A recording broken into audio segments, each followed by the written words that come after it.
Hello, and welcome to another edition of Spindle TV Exclusive. How's everybody doing tonight? Good. Let's see here.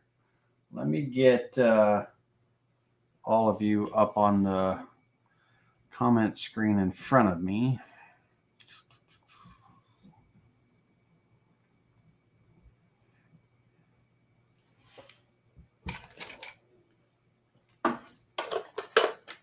Looks like I'm flying solo tonight. I don't know if the guys will pop in, but that's good. It's not going to be too bad of a class. It should be pretty straightforward. I want to talk to you about, I got a project coming up.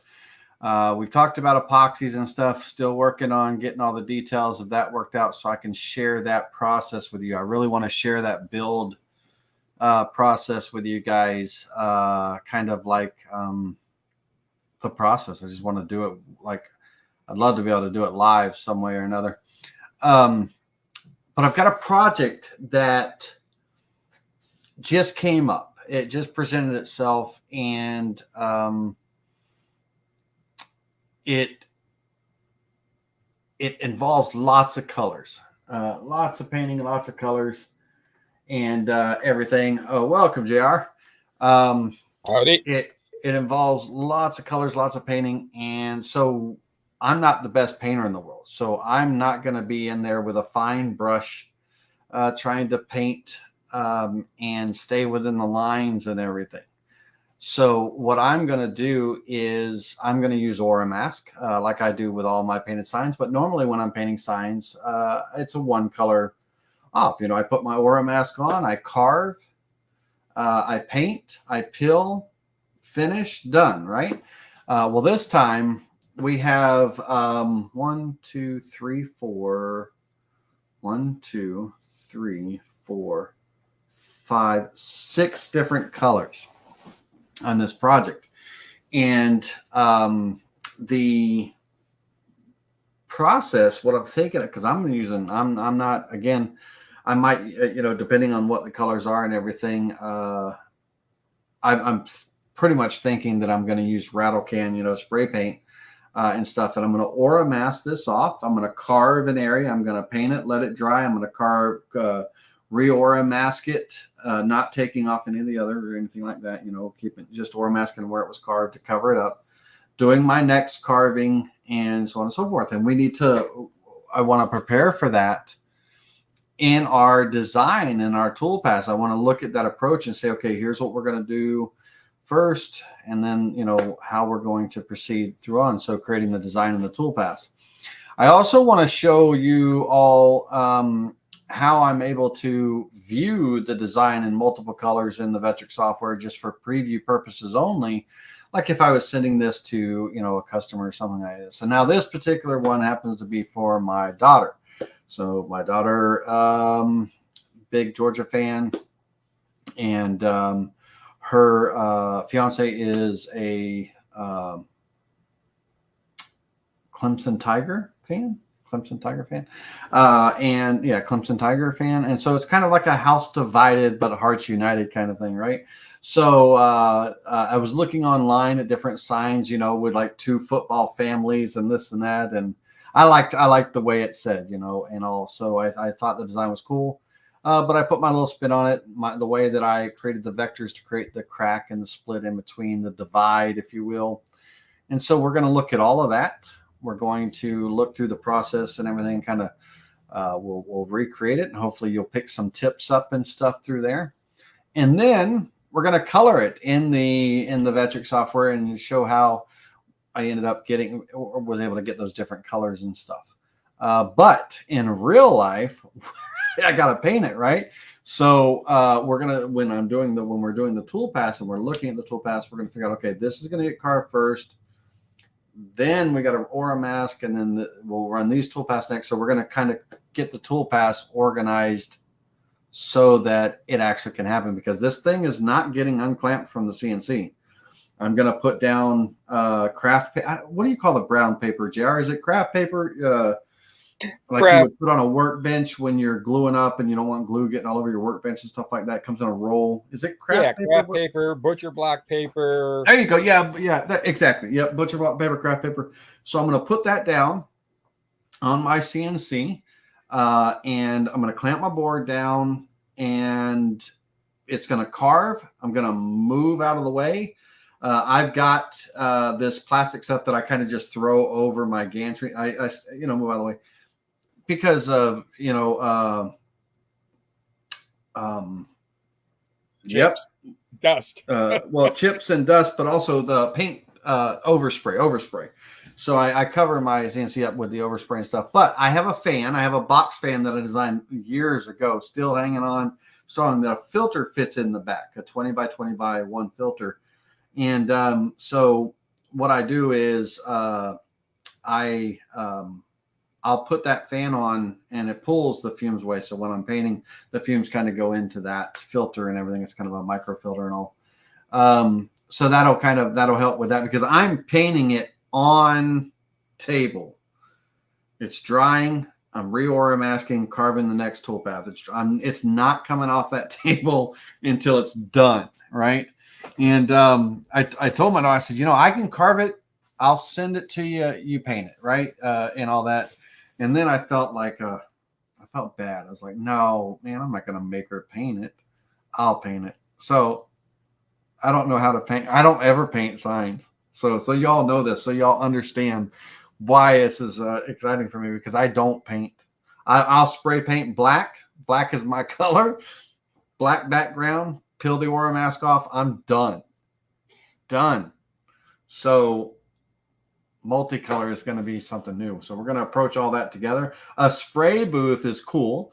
I would love to have a spray booth, but what I have, who was that? Brooks. What I have, Brooks, is I have these poles.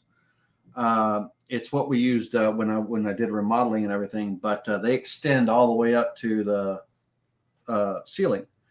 And so I have the plastic, I guess you would call it the plastic roll. It's really thin mill, but it's kind of like almost like a drop cloth, like throwaway disposable drop cloth. But that gets the plastic gets sucked up, and I can create kind of an enclosure literally right around on all 3 sides of the CNC, and it's open.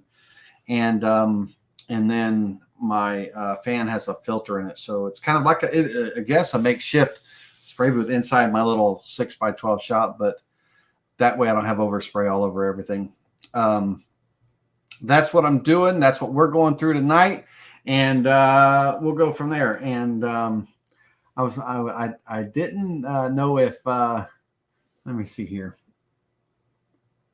Thumbnail would be really cool. Yeah. Yes, that's what I wanted to go back to. Brooks Martin said about the epoxy. Now, this would be a great epoxy project. And with that eye candy filaments I have, literally, it has these colors in there. It's got a purple color. It's got a kind of a whitish silver, right?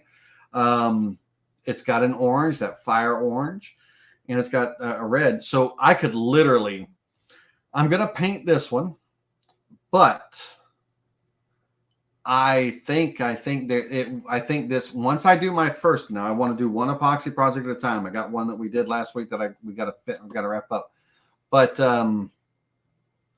with the leopards, and the reason why I haven't moved forward or talked to you guys about that yet, I'm still waiting for my guys to finish the leopard model. JR, we've got to talk about your stuff too, as well. But we're going to paint this one, but epoxy is a future possibility. And I was wondering if somebody was going to call me out on my thumbnail. I don't know if anyone caught on to my little joke. I kind of made a joke, so I was seeing if anybody would rag me about it's a home run with it being a football sign. All right, here we go, ladies and gentlemen. Let's switch over to the page. And before I do, JR, you doing all right tonight? How you doing, bud? Thanks for popping in. Yeah, good, man. Rod Walleen, Roger S., Brooks Martin, as always, Ron Bishop, go Dogs, right?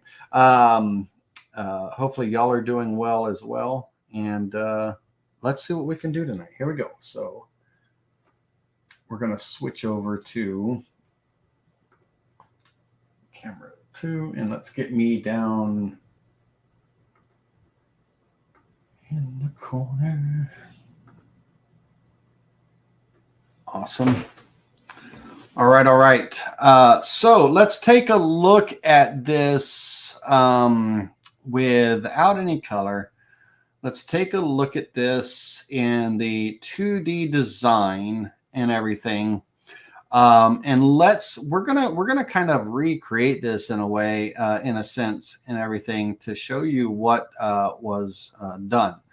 And what I mean by that is I'm going to kind of off board. Hopefully you should be able to see all the vectors. I'm going to recreate this kind of up above here and show you exactly what was going on with the crack and everything.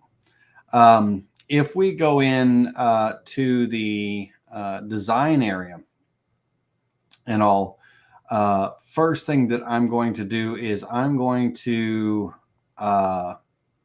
turn on every single layer that was active in this design. And I'm going to select it. I'm going to copy it. Going to paste it. And then I'm going to move a copy up here. And what we're going to do is take a look at this. And so the first things first is when we were on this design here, let's kind of get up front and close here. Imagine, if you will, the elements. So we have text. We have a little rectangle with internal radius corners. We actually have 2 of those.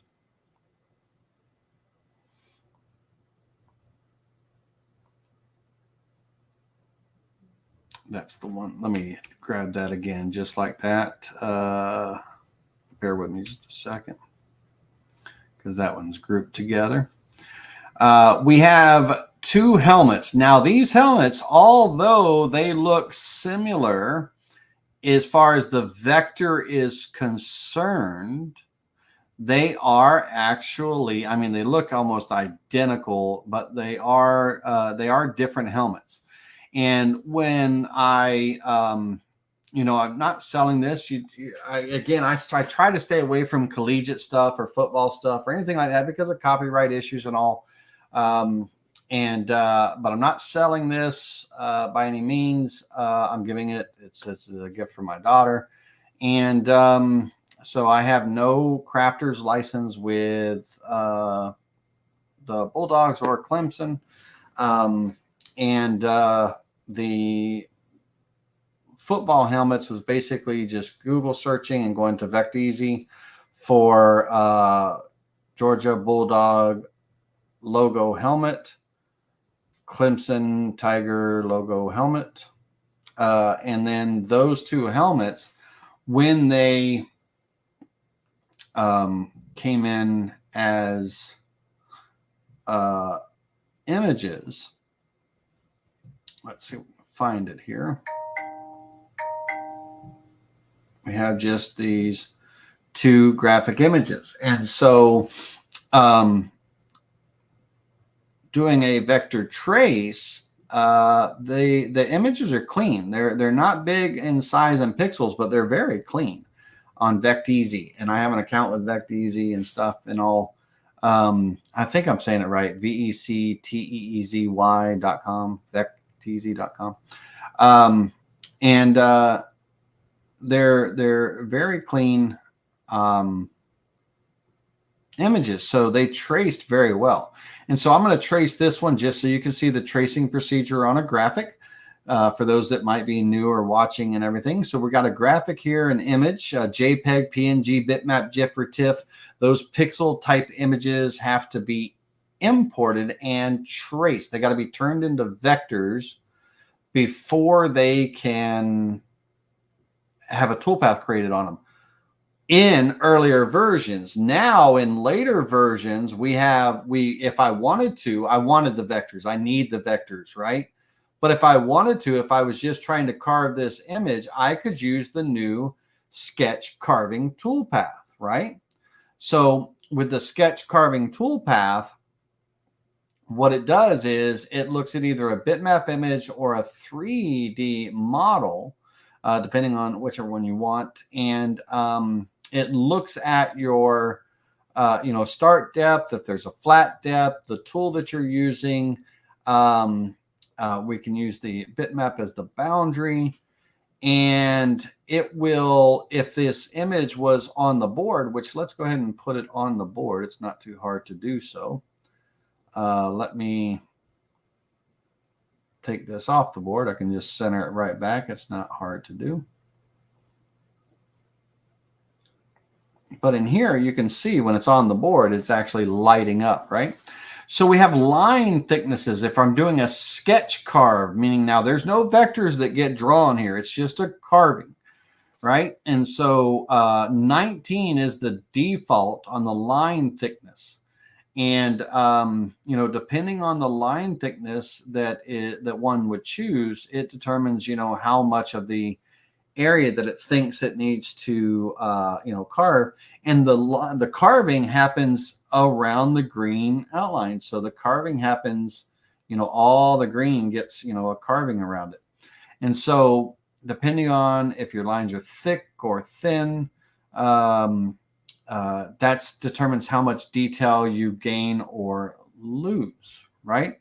Now, 19 is the default that when you open up the sketch carve, the new sketch carve in version 12 toolpath, and it's almost like using the default corner fit in tracing a bitmap image.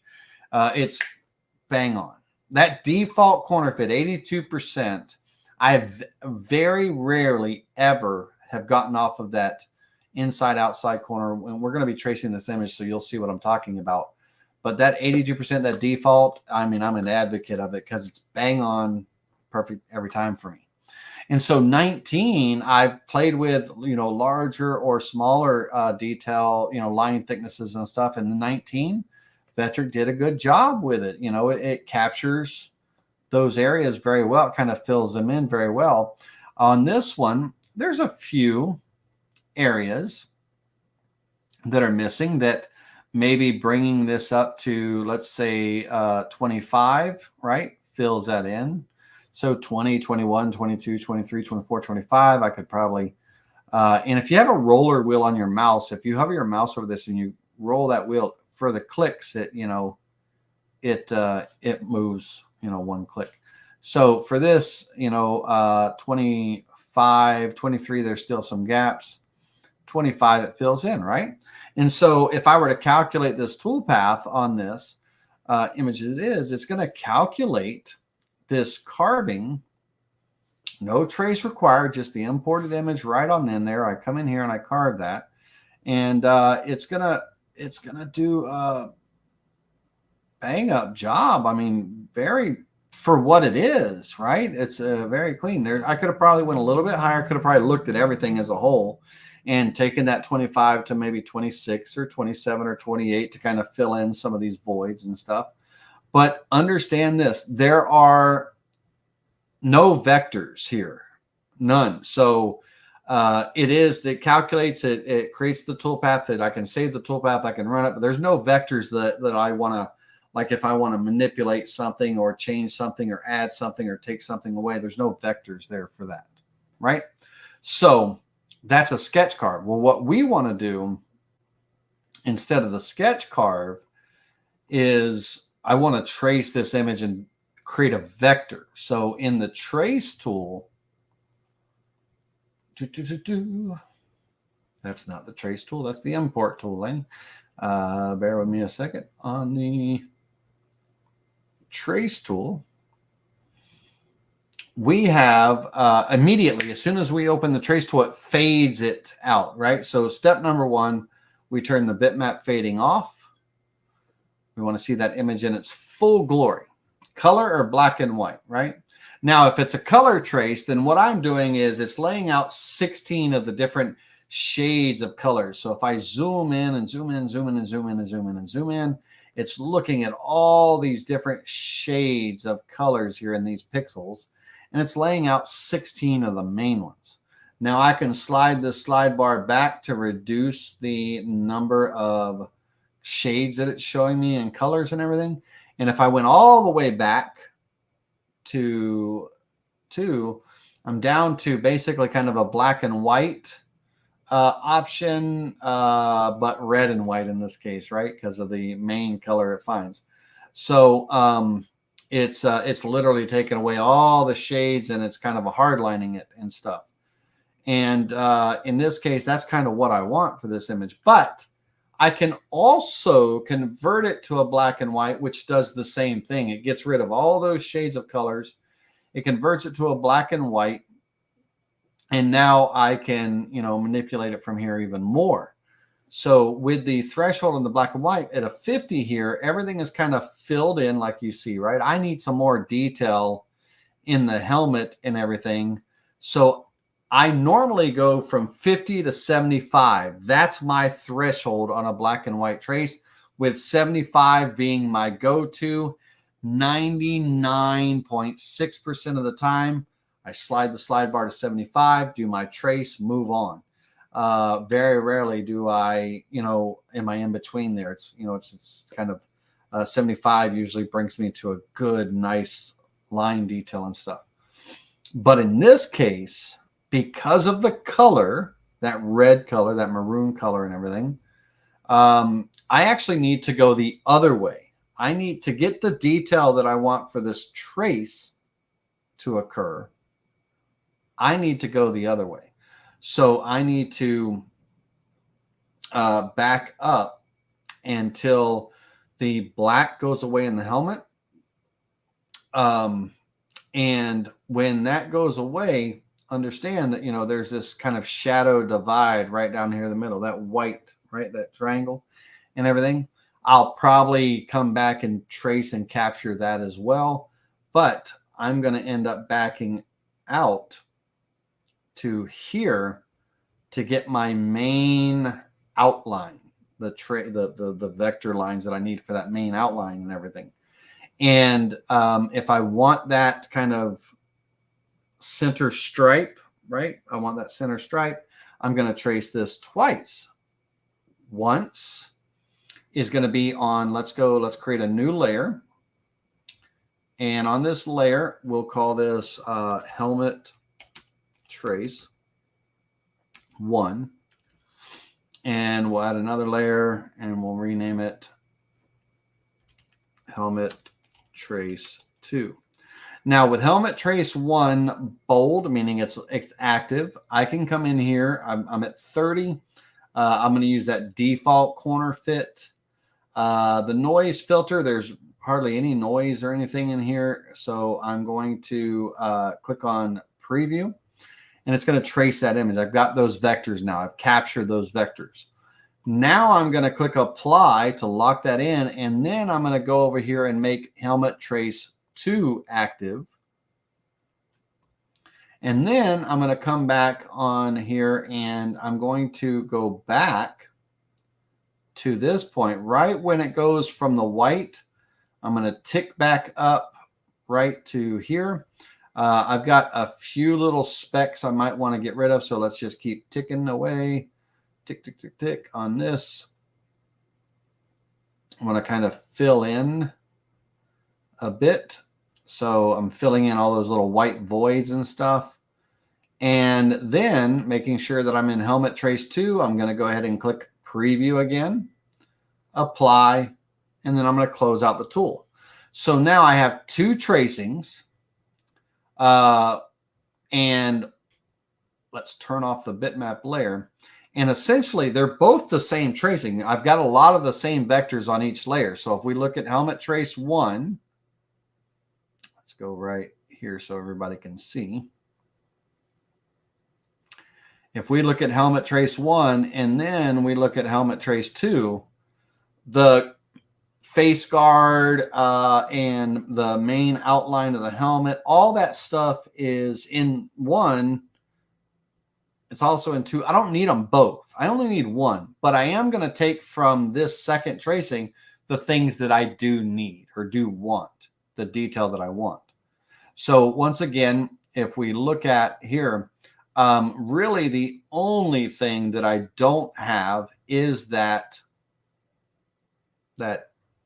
it's perspective, but it's a center stripe. You know, I don't have that vector of that center stripe from the side view. So I'm going to come in and I'm going to take that vector. I'm going to make sure I'm in helmet trace 2. I'm going to hit ungroup.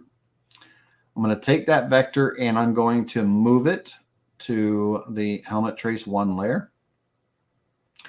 And switching back and forth, looking at my detail. My buttons look good. Everything, my little pad here, all of that looks good. I'm pretty good to go there. Let's go back to helmet trace 2. Yeah, so I don't need anything else from here. So helmet trace 2 can either get deleted or go away or what have you. I'm back to here, and now I have the vectors that I need or that I want, you know. And these are going to help me.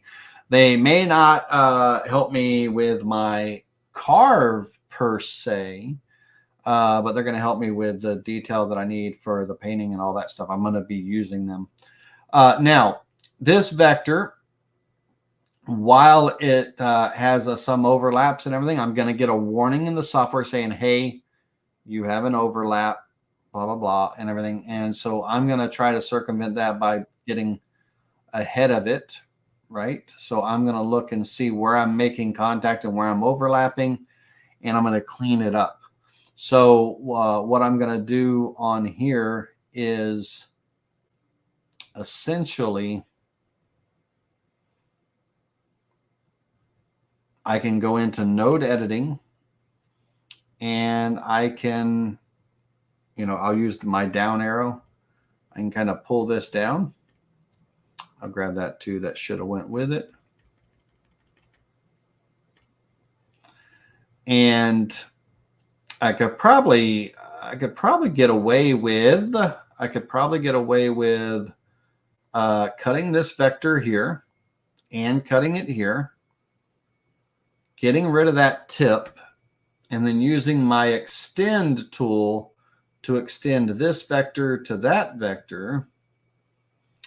And then in node editing, pulling this down. It really depends on how, not that. Let's join it first. Let's go to the join tool and close up. Now I can go into node editing mode. And what I'm going to do is I'm just going to kind of pull this down here. And then this curve, or this line, it's a line right now, I'm going to make it a Bezier curve. I could have, yeah, Bezier curve is the best way to go on this one, not an arc. And I can give it just a little bit of curve so it follows that line and just, you know, cleans that up, right? And on this, that let's turn off helmet trace 2 now. That jog, I'm not going to do anything with that. That's part of the trace. Come over here. I got one more place to clean up. I'm actually just going to take this and use my up arrow. And all I'm doing is getting it off where there's no overlap. I probably, on this one, I'll probably end up pulling this like that. Taking this one, I'm going to use my right arrow key. Bring that over, and I'll probably end up pulling.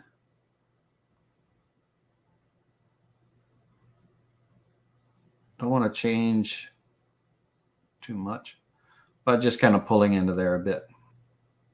All right. So now I have that stripe. So a little bit of cleanup and all that stuff. Now, in the meantime, what I'm going to do is on the helmet, I'm going to come in here. Let's ungroup it. We want to ungroup and don't do what I just did. That was terrible.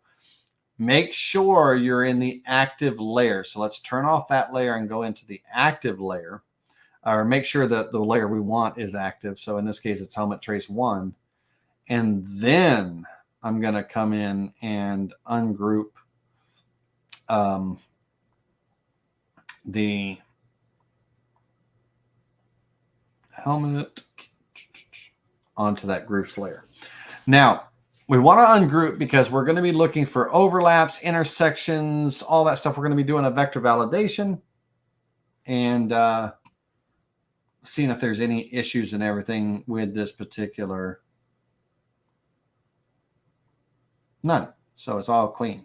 So just that little 2 tweaks on that little center stripe vector, and it's good. So that is how the helmets were captured and created.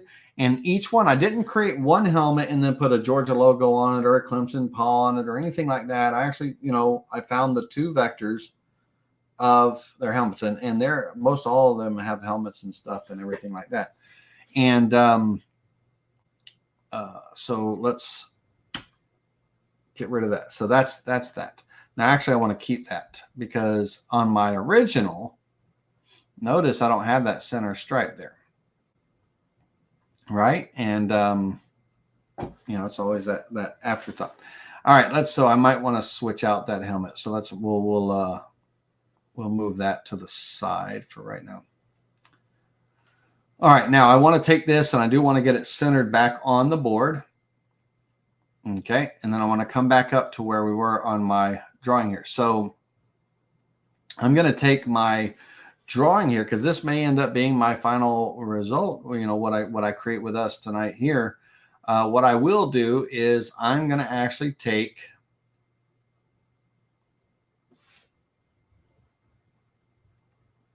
all of this,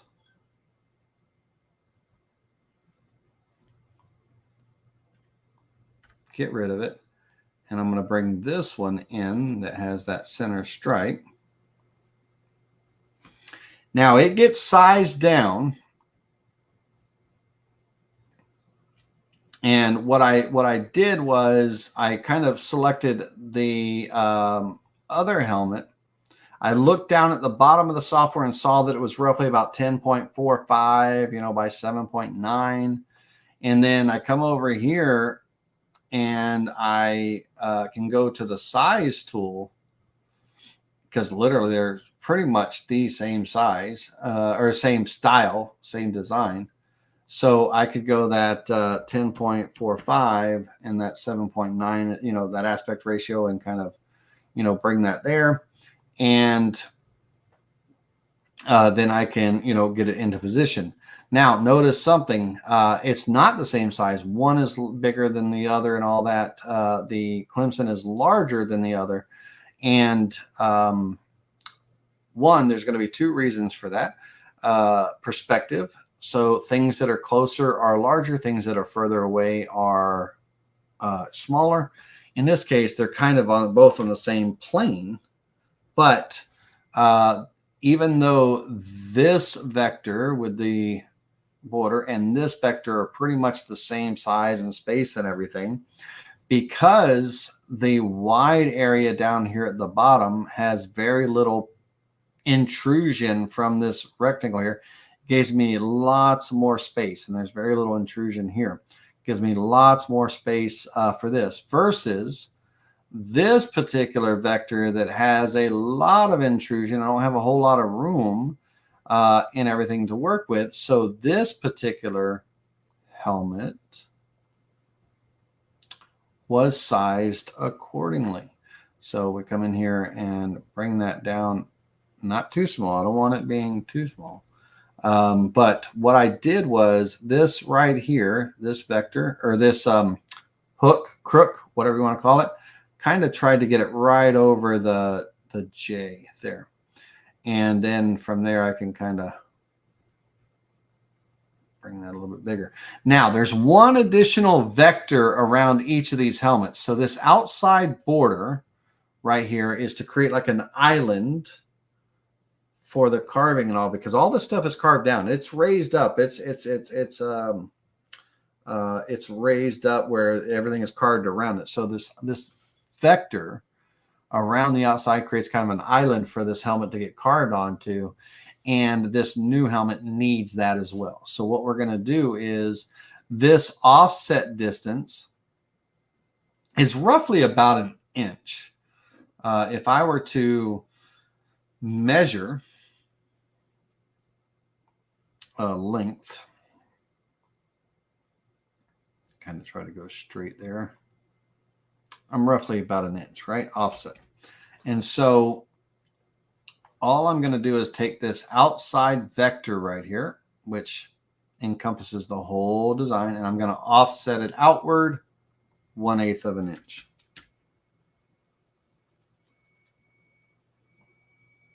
Okay, there we go. So that takes care of that. Now, on here, let's imagine, let's go into this design and let's look at what we have. So originally, before this vector was trimmed around and all that stuff, this border was a full border, just a full rectangle with decorative edges. I came in here and created kind of a crack, you know, just randomness, right? You can use the freehand draw tool. You can just click and drag and everything. And then once that's done, once that vector was done and everything, it was in kind of a node editing. It was smooth. So that crack and all, let's see if I can recreate that. I wonder if it'll let me do it off the board, if smoothing and everything works off the board. We's about to find out. Let's find out here. So I'm going to kind of, I'll go here. And then I'm going to go with my straight lines, because that's what I was using mostly.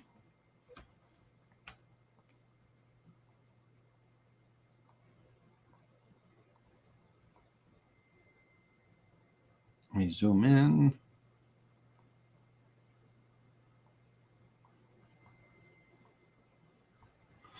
And then we'll stop it there. Once that vector was created, again, could play around and clean up the nodes and all that stuff. In node editing, these vectors, and all these are already smoothed up here, the blue ones and everything, the black ones weren't. You can just hit the letter S on the keyboard, and that will smooth them.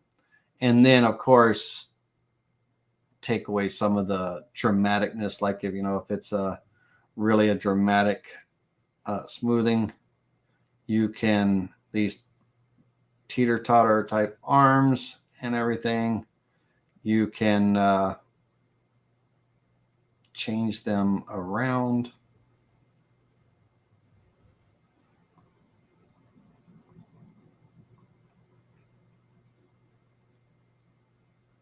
Just kind of bring these things into kind of somewhat of a point. You know, you can still get, you know, points, but without all the jaggedness. You can kind of soften it up. And then, you know, you can come in and, not that one. You can kind of step it down, or I'm using the arrow key. So I like to, you know, kind of move things around and create what you want. Now, that is one way of creating cracks, and you can freehand it with no problem, right? So you can kind of go through and just take your time and stuff.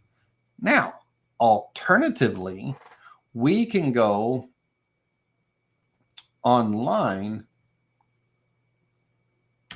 and we can search for torn paper vector. That would be the search term. Crack vector, and things like that. And you can find images and graphics that might be relatable. So we could go torn paper vector. And within those images and everything, there's all kinds of great examples that that one could use. And VectEasy, I like I said, it's good to have an account with some of these people. Not everybody. I mean, Lord have mercy, you have so many subscriptions and stuff. But VectEasy, VectEasy, it's a good one to have an account with for your downloads and stuff. They have a good selection. Like, generally when I'm looking for something, it's there's something in VectEasy and all. So they've got a good source. And so these torn paper, samples and things like that, like a set, there's different, you can trace these, right? And you can take those vectors and create yourself like a little torn paper gallery for yourself, like a DXF file or something like that. So torn paper is a good one because it kind of gives some nice tears, but we could also, like I said, do crack, right? Crack vector. Another one. So cracks, sometimes they look a little cartoonish, right? Like almost like very bad lightning storms or something like that, lightning bolts. But then there's some really decent ones for looking like broken glass. And that's another thing, broken glass vector. Cracked stone vector, all of those. And I'm using the keyword vector to filter out all the crap, all the cracks in sidewalks that people take pictures on their family vacation, whatever it might be, right? I get rid of all that, and I'm only shown what I can use, what can be used in the software. So cracked pattern vector, cracked glass, cracked stone, all kinds of stuff, right? And grunge vector is also another good one. If you want like grunge in your background and stuff like that, that's a good one to choose. But so you can do that kind of thing. So you don't have to necessarily freehand draw. It's good to learn and stuff. And again, it's a tear. It could be as random as you want it to be, right? Now, with that, once the cracks were brought in, then some trimming happened, right? So the border frame got trimmed so that one crack and one half of the border was there. And then the other border, I think I accidentally deleted that. Let me see if I can grab it from here. Hold down the control key and drag that up there. And so the other one here, and when the two, I mean, heck, whatever, like I can, first things first, I take both of these vectors and align them up and down, right? So align up and down. That gets me my top and bottoms in alignment, right? And as far as the divide,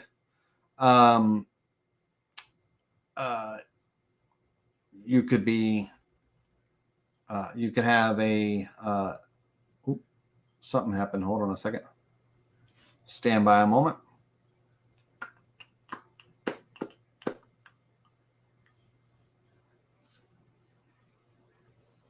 There we go. For some reason, there was a little bit of a hiccup.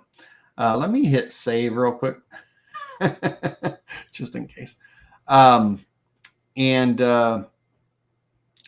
depending on, think about where your crack is going to go. And if I wanted to, like, let's say if I needed this frame smaller, I've kind of already created the crack, and all that. And I didn't save a copy of my individual line, right? I kind of already attached it. No problem. What I could do is I could go into node editing mode. I can come over here and just simply cut the vector, go up to the top, cut the vector, get out of node editing mode, and I'm going to hold down the control key, and I can drag that over out of the way, and I have a copy of it now, right? And so let's say on this, let's say I wanted to go wider. I need the frame to be a certain width, and I sized it up one way, right? I already had it one size, and I put the crack in, but then I realized, oh, you know what? I actually need to go smaller with this project. We're assuming, right? I need to go smaller with the project.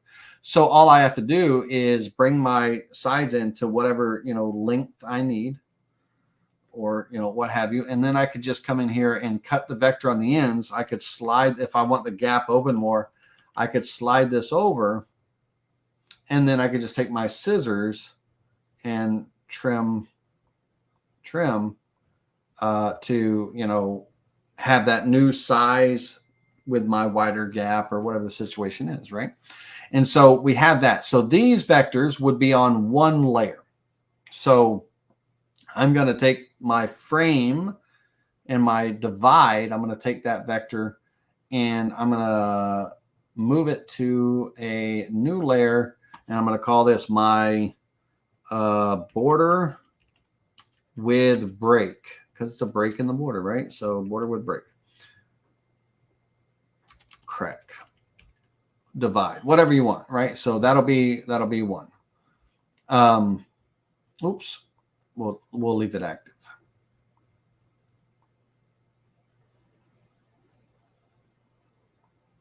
Okay, now next I've got to come in here and take my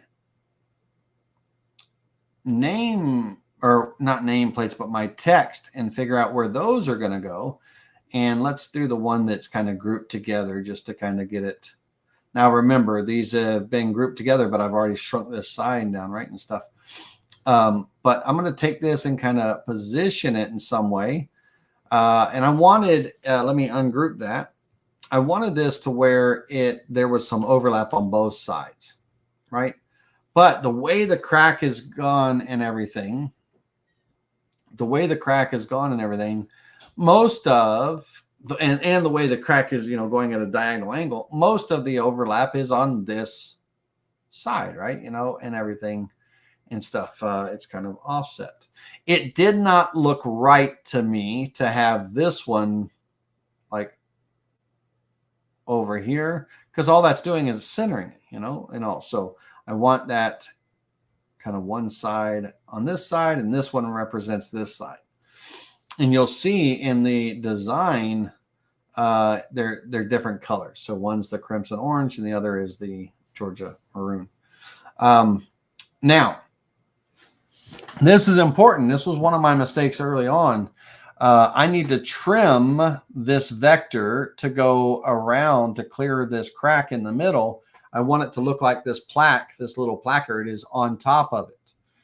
Well, when I did the trim, I did the trim on my original. I didn't make any copies for myself, of this.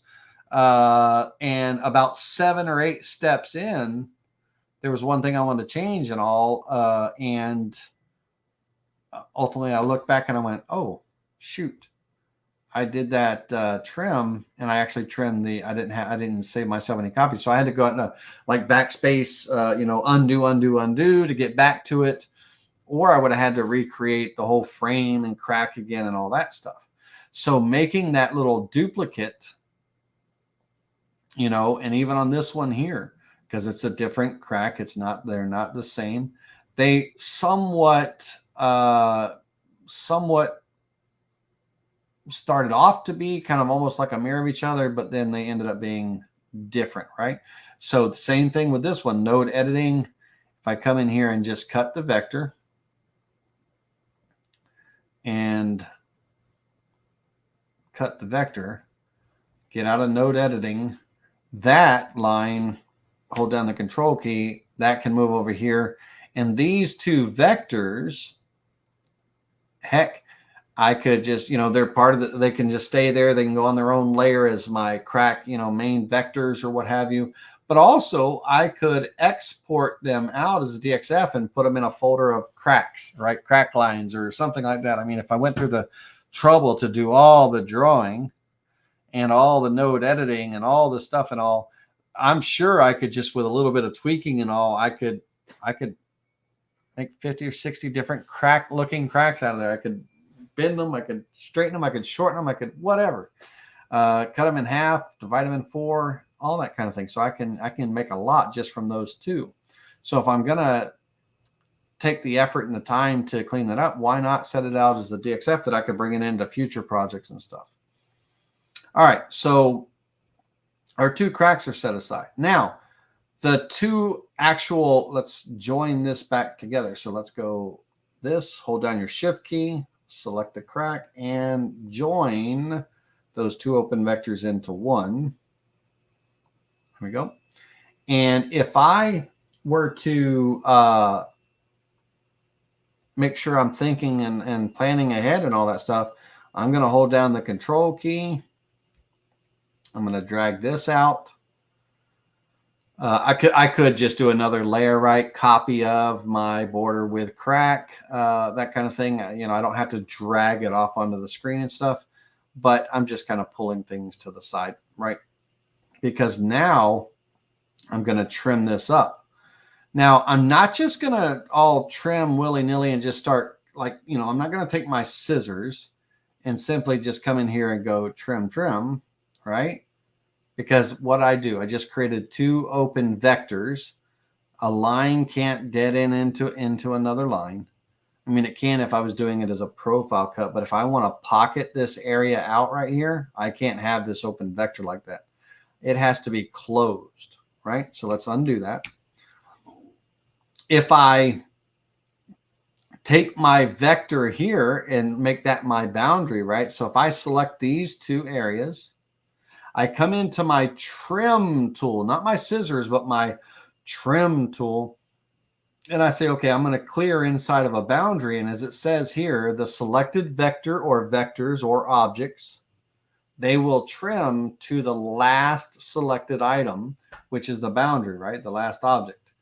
And so if I hold down the shift key and select that placard last, and I say, okay, let's clear inside the boundary, and I clear it, it's going to redraw this vector, right? Let me move it outside. It's going to redraw that vector right around that placard, right?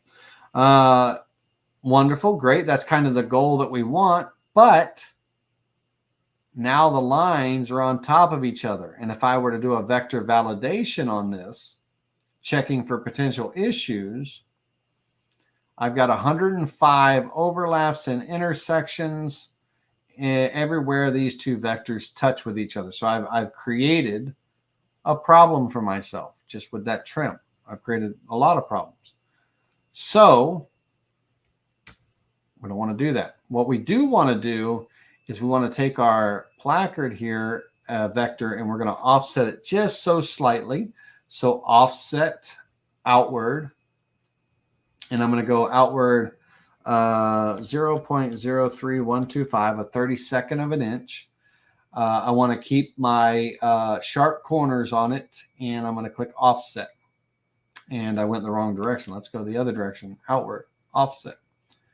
Now, that vector that just got created, that's my trim boundary, and it's going to serve one purpose and one purpose only. I'm going to take that, my 2 vectors, I'm going to hold down my shift key and select that outside boundary that I just created last, that offset. And then I'm going to trim, clearing inside that boundary. And that boundary, once I'm done with the trim, it served its purpose. It's going to get deleted out of there. And now I have separation between my crack vector and all. And so that when it carves, if I have, let me see if I can reset this preview, select all these, turn that off, and that off, and turn that off. Preview visible toolpaths. Oh, hold on a minute. Reset the preview. Do that one more time. Let's get that centered. turn this, and this off. We're going to talk about these toolpaths in just a moment, but preview all visible toolpaths. Visible.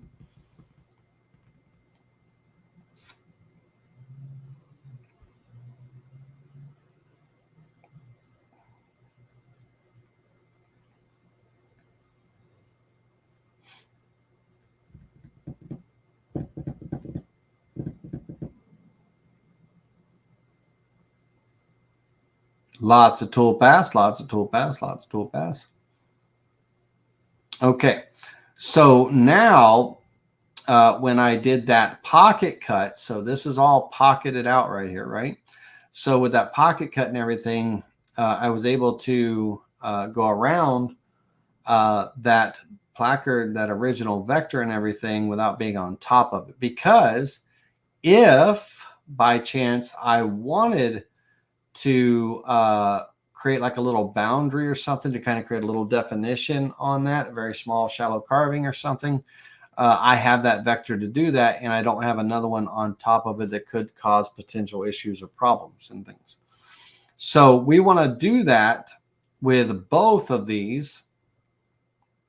So offset outward a 32nd of an inch. Select the two vectors, hold down that shift key,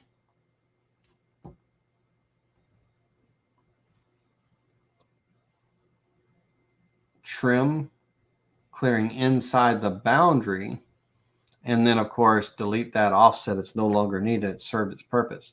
So now I have nice clean vectors, no overlapping lines, and it'll give the illusion that one thing is in front of another.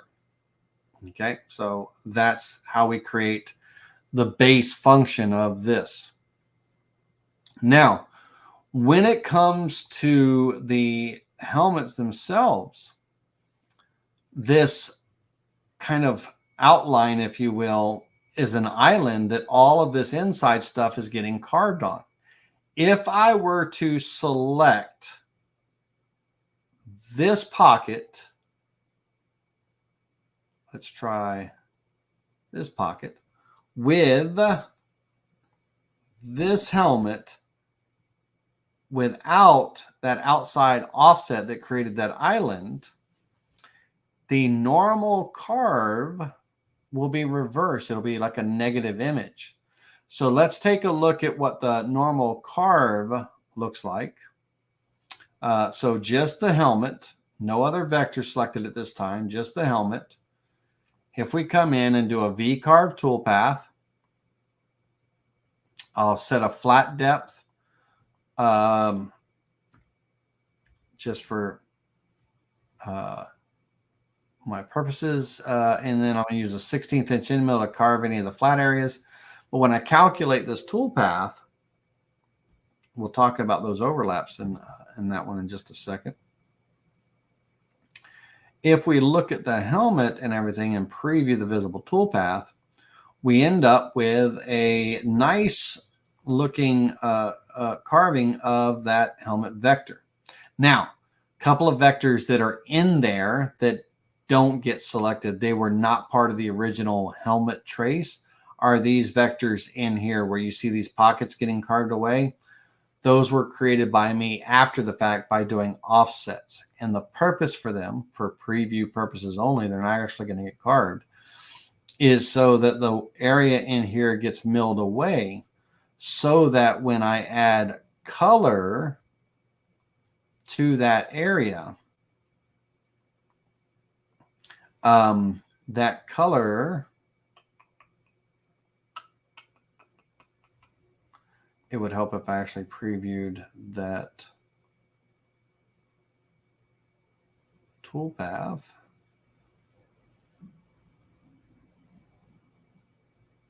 Those are my red. Ooh. Ouch. I just hit delete all toolpaths and I deleted them all. My helmet, that crimson helmet, was the purple. So the purple. This, and that. So what those pockets did is they pocketed out this little area right here so that this area showed purple through it because that's what the entire background was. It was that purple color, if you remember from the thumbnail. And so those extra vectors were drawn in there just for the purpose of getting rid of that material to create that purple background and all.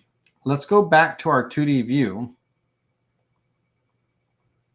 And now let's look at this helmet. I'll actually turn off those offsets.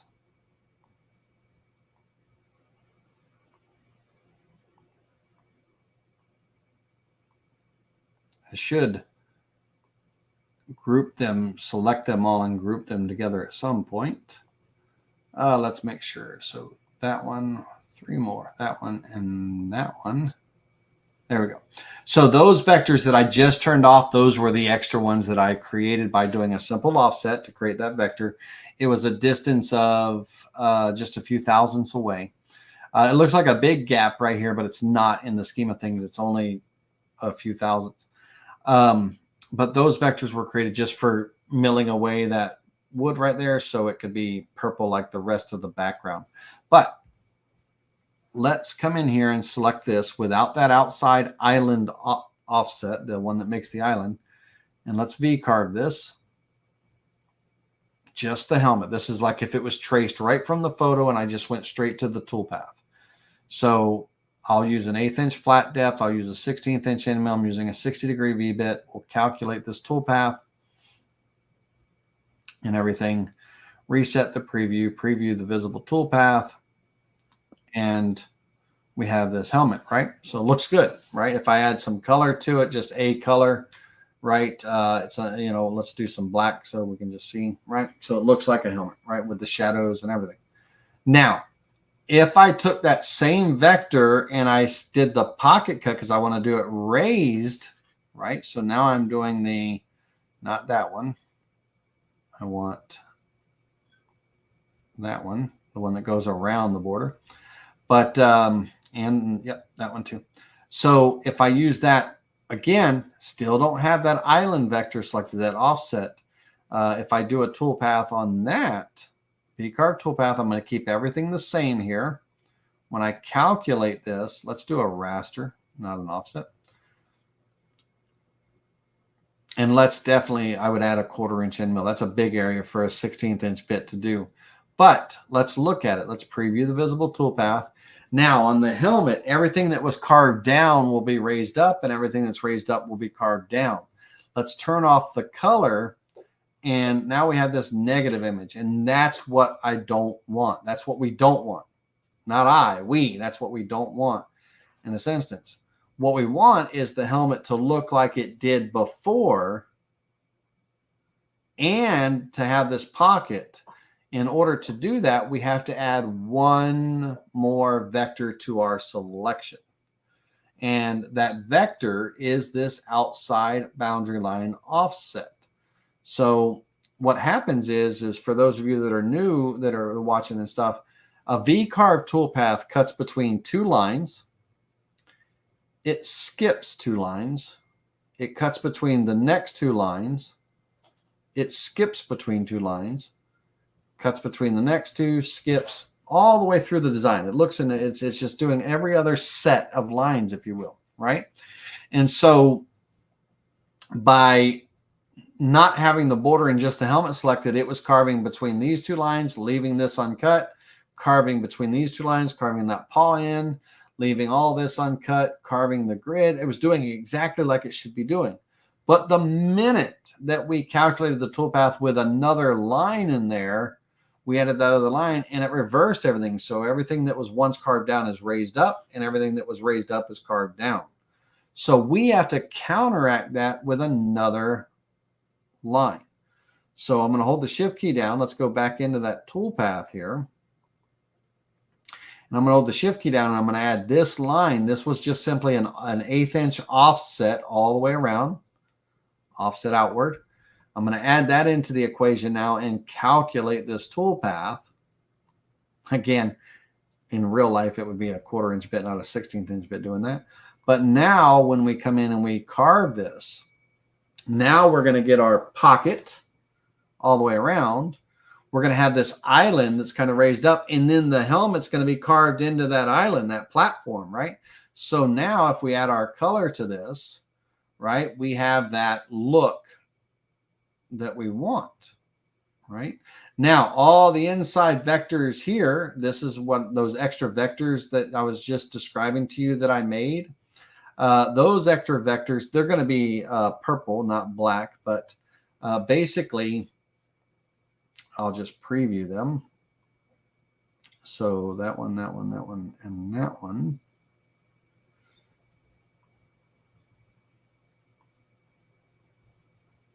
I sync this one to preview the visible toolpath. Let's see here.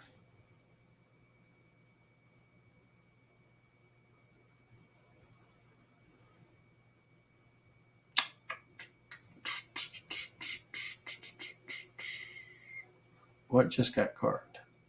Oh, that was other. I did it again. Hold on. Let me undo last. It's the purple ones, not the red ones. I'm getting my colors mixed up. It's this one, that one, and that one. There we go. So if we preview the visible toolpath, that toolpath is going to remove those inner areas right in there so that they will match that background so it looks like you're looking through. Now, one thing that's wrong with that toolpath, which we'll end up fixing, is, let me undo the last. It's this one and this one that get removed, not the third one, right? So those three. There we go. So what that does is now I have that milled away, and it looks like you're actually looking through the face guard, right, to the background, the black background. You can see through the face guard. When it wasn't carved away before, it was just the platform, right, that the helmet was getting carved on. So we want to did it again. We want to mill that away, right? So that's what those offsets are for and everything. So now I have, this helmet and everything with that. And so rinse and repeat, we do the same thing with the other side. Same thing. Our vector outline goes around. The offset goes around. So if I move this outward so you can see it, it's got those, boundaries around those frames. And same toolpath, similar toolpath getting created as what was just created here. We select the helmet with the offset that creates the island with that border boundary. And that gives us our raised look. Now, on here, if I go through and let's look at this design as a whole, let's go back and reset it. Let's select all the toolpaths. Let's turn off these first three. Those are actually junk. I've never deleted them out of there. And let's turn off this bottom set. Everything without a color gets turned off. And if I preview this visible toolpath,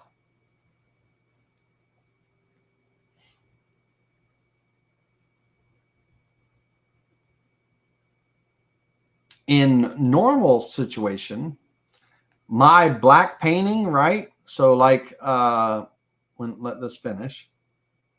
Oh, all right. So we had one more toolpath get milled away. We'll see that. We'll get that fixed up. All right.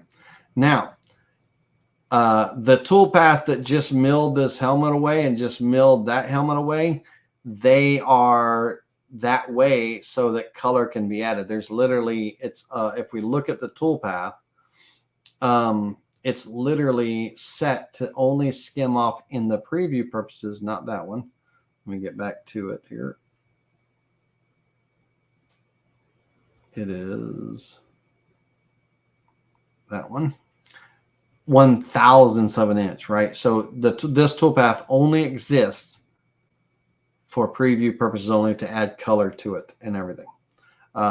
And by doing that, I can change my preview from black and white. I can change it to toolpath color, and it fills in all those areas, you know, that look like they just got carved away and everything. So we have our normal toolpaths, which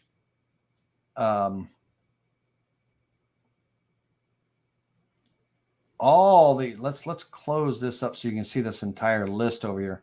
This entire list of toolpaths with kind of colors added to it. There are probably 3 or 4 that are only being used for color purposes. I could have, basically what I'm saying is if I was carving this black and white, I could have just selected the particular vectors and did a V-carve toolpath, and it would have carved everything as it should.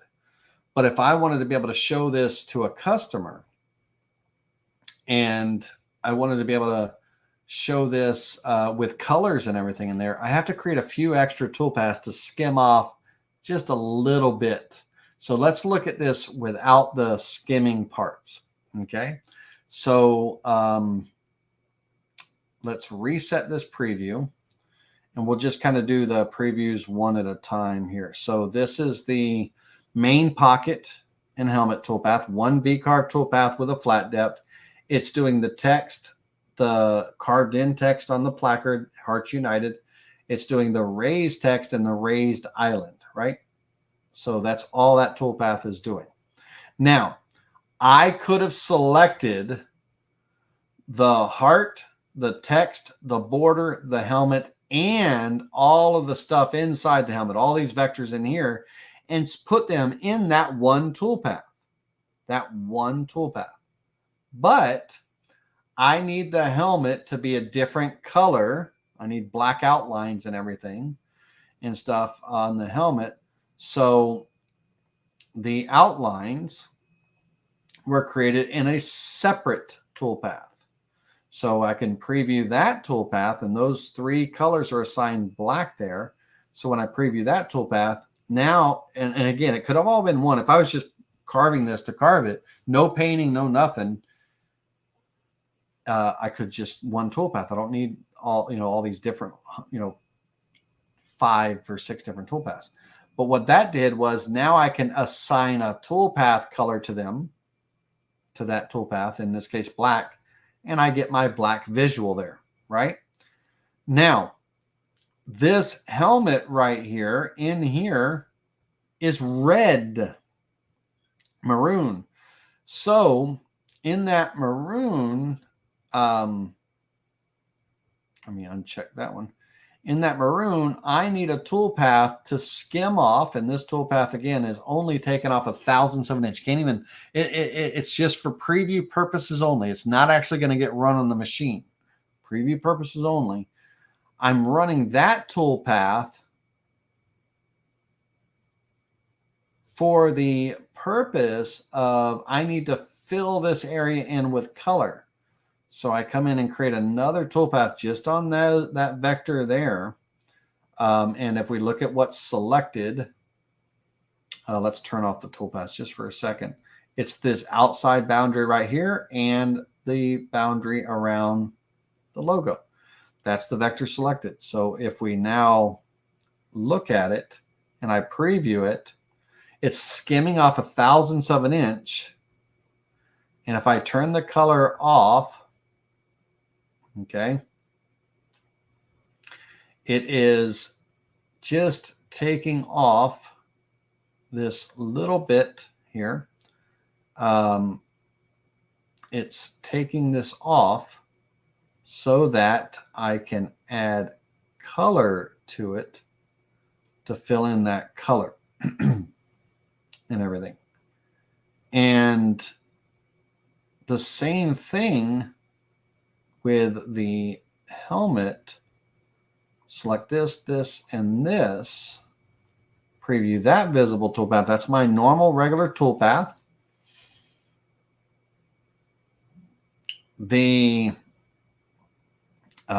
From there, the inside was black. So that, and that. Preview that visible toolpath.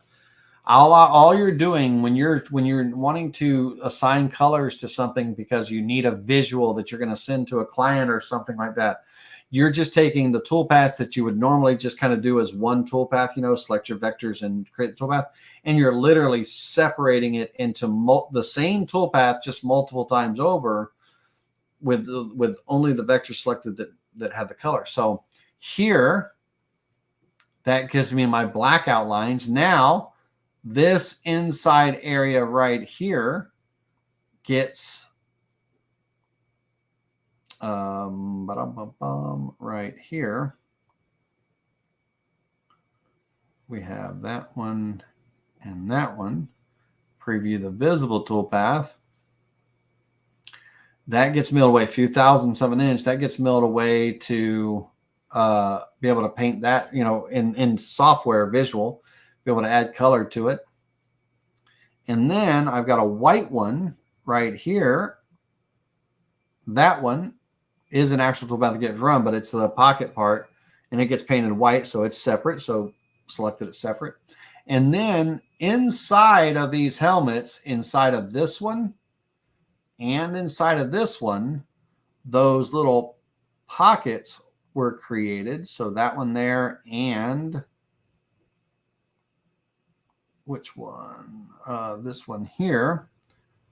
Those were created to remove that island. Did I just hit reset preview? You son of a gun. Hold on a minute. Let me go back and make them all. I can't believe I did that. Preview the visible toolpaths.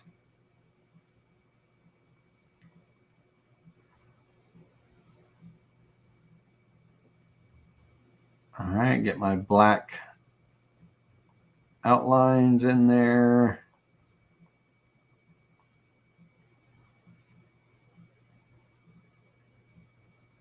Outlines for this one in there. I can't believe I hit the reset preview button.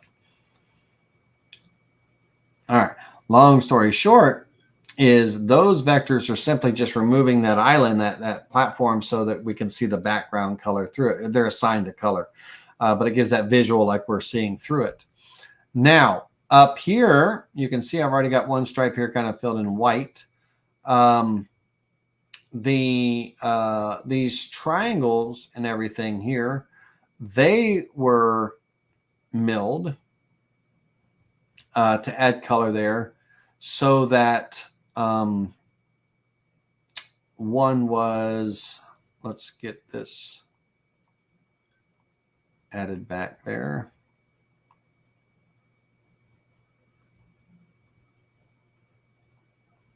So we can add that color and everything. And again, just getting those visuals. And then, of course, finally, the red just mills that away to give that helmet up there the red color. Now, that's all well and good, right? That's all fine. If I want it just for preview purposes, so I can send this and say, hey, when it's all said and done, this is what I hope it looks like, right? This is what it's going to be. But this isn't going to help me with my toolpaths. I actually have to take these toolpaths. These are toolpaths. They are legitimate official toolpaths. Some of them are used just for the preview purposes. Some of them are actually what's going to get carded. Now I need to go through and I need to figure out what I'm going to carve first, what toolpaths actually get run, paint, because this is all going to have Oramask on it with a blank board. And the first carve that occurs is going to be, the first color. And then when that dries, I have to re-Oramask that area right over. I'm basically covering the carved area so paint doesn't get into it, right? And then I'm recarving. So when it's all said and done, I'm going to have little stacks of Oramask. Now, one layer on top of another. Now, Oramask, for you, those of you that are carving V-carves and using Oramask, it is 0.003 of an inch. It's a 3 mil, basically, film. And So if you were ever worried, like I've got a very shallow carving of the Amazing Grace song and the text is really small, but I want to paint it in and I got to put Oramask on it. But I'm worried if I carve with my Oramask on that it's going to make my letters even shallower and some of them might not cut through. Then we can add in our toolpath that 0.003, 3 thousandths or 3 mil. We can add that into our start depth so the bit kind of is going through the Oramask before it starts the carving, right? So we're accounting for the thickness of the Oramask. Well, I've got to like mentally visualize this carve and what's getting carved. The Oramask is going to be on there. It's going to get carved. It's going to get painted. And then another layer of Oramask is going over that area. And then something else is getting carved and painted. And then another layer of Oramask. So that 3 thousandths will then become 6 thousandths in some areas. That'll become 9 thousandths in some areas, so on and so forth. So it will start to, add up. And if I'm not accounting for it in the toolpath, I'm losing definition in my carving. And, then I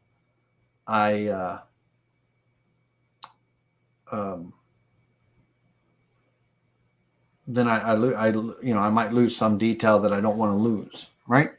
So we have a design that we have, just trimmed our boundaries and everything around. We've typed in some text.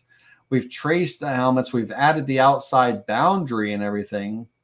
Now it comes down to, we're going to throw in the text and we're going to, start getting ready to create the toolpaths on all this. But now we need to start thinking of a mindset of creating the toolpaths with this process, this approach that's going to happen, this carving approach. Now, question for you guys and girls that have maybe done signs with multiple colors of, I'm asking you a question, then I'll go back to your questions. But my question to you first, for those of you that may have used colored epoxies and done multiple color designs, right? The process is somewhat the same minus the Oramask, right? You're carving, you're pouring your epoxy, that one color, it's curing. Now you're coming in and carving into that for your next color. Let's say I have a background of red epoxy. I've made my pocket. I poured my red epoxy. It's cured. Now I'm coming in and carving all the black details and the graphic of the tiger that's in there or whatever.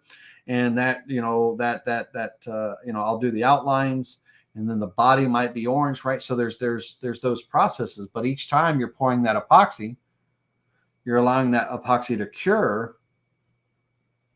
And then you're carving your next color, right? Your next vector. It's the same approach, but we don't have epoxy creating a nice solid surface for us. We have our carving with our painted surface, it's painted in that carve area. We don't have a nice solid surface. We don't have that, but we're adding Oramask to cover the painted area, because with Oramask, or not with Oramask, but with epoxy, we're filling this in, we're surfacing it down, probably not all the way to its full finish because it's going to get sanded and buffed and everything, to a shine when it's all done. So if I pour my red, it cures, and I carve and pour my black, if my black puddles on top of the surface a little bit, that's no big deal because that's going to get milled down, it's going to get sanded, and it's going to be clean, right? Well, with my paint, my carving is carved out. It's fully painted in there. I can't have paint going in, so I have to create a surface covering that. That's my other sheet of Oramask. And that's my coverage because when I carve my next section, I'm painting that, and that Oramask has to block off everywhere that I've already carved so paint doesn't get into it, right? It's the same process. We're using Oramask as our masking, right? For what it is. And also to, help us with our painting and stuff, right? Do we all agree on that? So, yeah. So, let's see here. Cool. You can also the mouse scroll wheel slide bar in the bit trace tool. Cool. Thanks. Maybe all sliders. I think you're referring to the pan, right? My mouse roller wheel, Brooks Martin, is a button as well. So, I can zoom in and out and everything. You'll see me zoom in and out quite often. But if I hold down the middle mouse button, like you're saying, it's a pan, right? And so I can, pan over to where I want, zoom in with the wheel, roll in, pan over a little bit more, roll in, pan over, whatever I want to do, roll out, pan over. So I'm holding the button down as a button when I'm moving those sliders, right? So it's the pan. It's the same thing as taking my mouse and hitting this button up here, the 2D pan. Now my mouse, without holding that middle button, I can just hold the left mouse button and I'm panning, right? So instead of clicking on this icon and making my left mouse button the pan tool, I'm using my roller wheel as a button to pan. And it's the same thing in the 3D view. If I hold down my roller wheel, I can pan. So if I'm using this to move around, but I want to kind of pan and zoom into this focus area, I'm holding down that left mouse button as I pan. So yep, that's what Brooks was getting to in the comments. All right. So now we're taking our vectors and now we're going back to our design here because we now know how to draw, node edit to trim and cut to create the cracks, create an offset of our little placard so we can do a trim so it draws around those placard vectors. So now we have the vectors created here. We trace the image and everything. Now, toolpathing. Now I have all the toolpaths created for this, but we need to kind of go through and create them for this process. We got to go in and see. I didn't label them. Notice, and this is a thing, ladies and gentlemen, when you're creating a toolpath, right, at the very bottom where it says name, you can give this a name, right? I could have said, this is house divided text.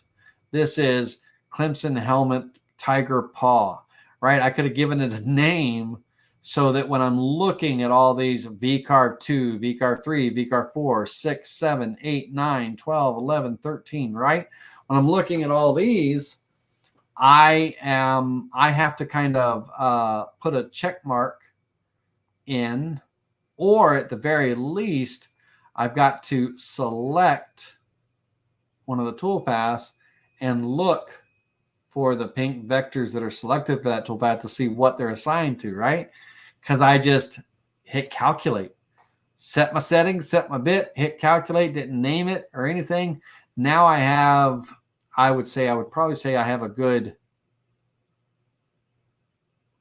35 or 40 toolpaths that don't tell me anything, right, as far as name wise. So take the time when you're before you hit calculate to give your toolpath a name, and at least a generic name so you know what it is, and that'll be helpful. Because now it'll become very helpful because when you're saving your toolpath, ladies and gentlemen, if you're using the new options that are in version 11.5 and 12, by choosing visible toolpaths to multiple files, in this case also group with possible, the toolpath, you give it a generic name, so my house divided sign, and then it puts an underscore, it puts a 1, 2, 3, 4, 5, it puts a number in the order that the toolpath is in, and then it puts the toolpath name, right? After the generic name, it does that automatically. So if I have this named, these toolpaths named properly, then that name gets added to my saved file. And it's golden. I'm golden. Hey, Keith Kessler, how are you doing? So,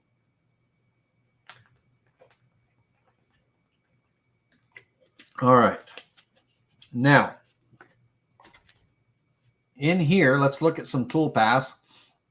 Notice I have all my vectors turned on here, right? All the layers. So the original placard, the original offset boundary, the original border that went through the placards, right? All the vectors are in here, all the originals, okay? And everything. And those are, in fact, if we go over to the layer side or the design side of the software, 2 layers, all of my layers are currently turned on, right? So the layers, if I go through and turn them off in things, I can turn off the ones that, you know, I don't need. So I don't need the one with the cracks going through there. I want that, right? I don't need it for the toolpath. It's done. It's my original, if you will. So that layer can get turned off. And then this vector right here goes right around on the placard, right? But there's also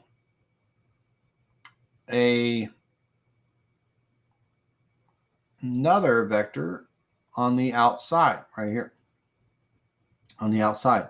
Now this one is reversed in a sense that I went outward instead of inward, and I trimmed to my inward boundary. So this one goes around the inward boundary and all, and that vector does not get selected when doing the card. Neither one of these two do.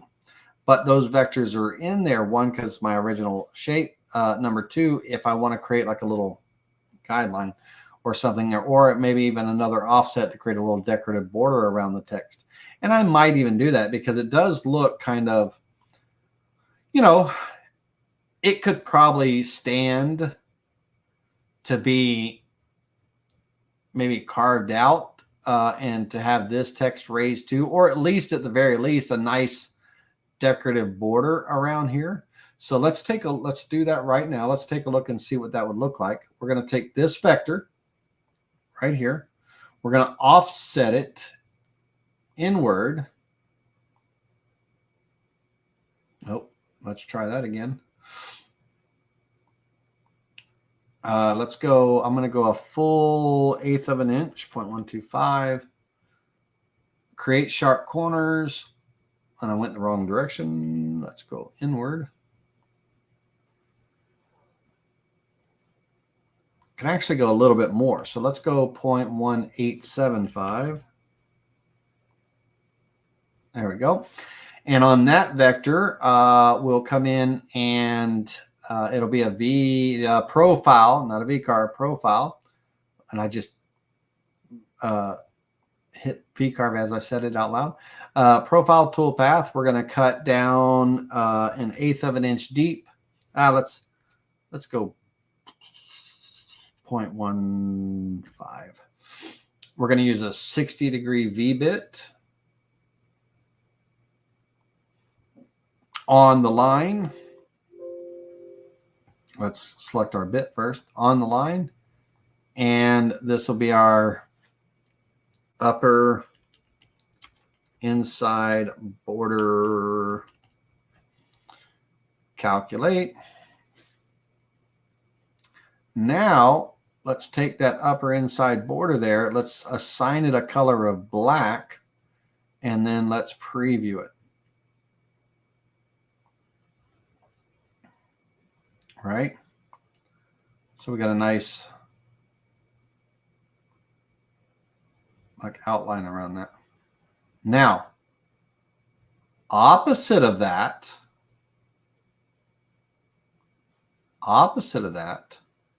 undo the last, I could take that border And I would on what I'm about to do, I'm going to make it a little bit wider. I'm going to offset it in just a little bit more. I want a nice, decent frame around it, right? So I'm going to come in here and offset that just a little bit more. I was already at 3/16. Let's go another 1/8.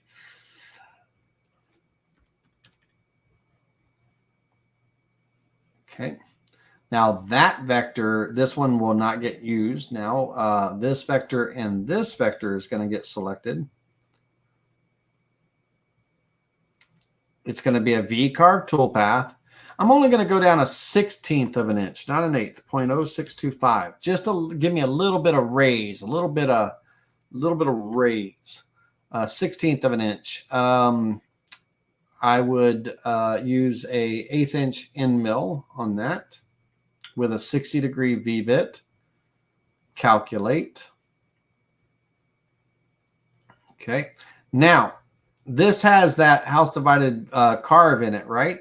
So what I want to do, what I'm going to do is I'm going to reset the preview.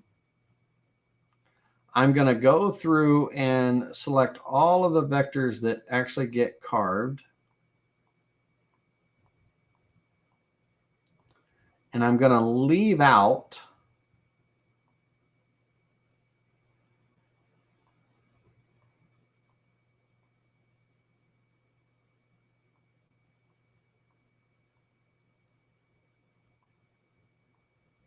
let me see here. I'll leave out those.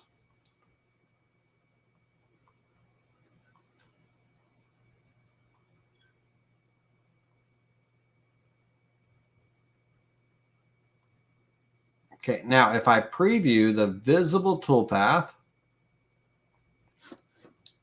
now what we should expect is we're gonna have that upper part, house divided, is gonna be raised up, and it's gonna have a nice border around it, right?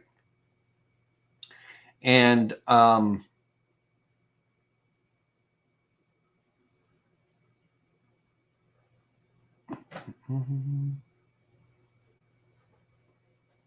let's give it some color and life. Now for the color, for the color, let me get down to it. It's this one here. We're going to go, this is going to be the crimson orange. So we'll go orange there and orange there. All right. And so that has, you know, that nice raised area. And I could take this right here and I could paint it black, right? The frame. It could be the natural wood. It could be black. It could be whatever. Let's say that I did want to paint this black visually in the software. I would simply, and let's say I wanted the top of the text to be black too. I would simply come in here and select this vector, this outside vector right here. I would come in and create a pocket toolpath, cutting down 0.0001, 1/10,000th of an inch. I don't care what bit I use. In this case, I'll use a 1/16 because it's not anything.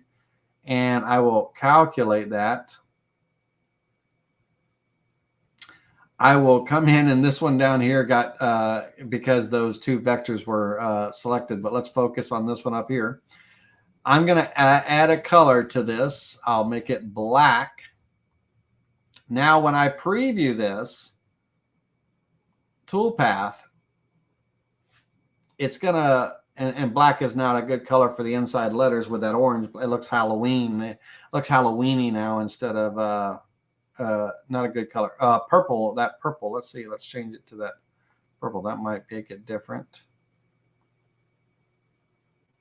That's a little much, right? A little much. Anyway, it's not my preference. It doesn't look the way I want. But literally, it was simply created, that little pocket with that 1/10,000th of an inch, right? Just to like virtually in the software to skim away that surface so I could add a color to that toolpath just so it shows that area in that color, right? And I wonder if the football maroon would look good. No, not with the orange. But anyway, so that's the purpose for that color, right? You know, that's the purpose for those fake toolpaths, to skim off that whatever the surface is, so you can add color to it for your preview purposes. You would do that, you know, and anywhere you want to assign a color to that to give it a kind of a fill look or whatever, right? But in this case, we could do raised, and on that raised toolpath, I could come in and instead of orange, I could come in and go black in the background, right? I think black on things looks, I think it looks good. Now let's flip the switch here, right? I could then come in here and take this color. If that black background, I could take this color and make it orange. I could preview that toolpath again and focus again at your eyes on the top, up here at the top. Again, it looks Halloween-y. Never mind. Halloween-y, that's not a word. It looks Halloweenish. Orange and black, they ruined it. But I think black on whatever natural wood would be, I think that makes it stand out and pop. So instead of being carved in with no detail really around it, right? There was no border and all. I could do the border, or I could do it where it has some level to it, right? Some definition. Whatever looks good. And I think with a nice black fill like that, just to kind of give it,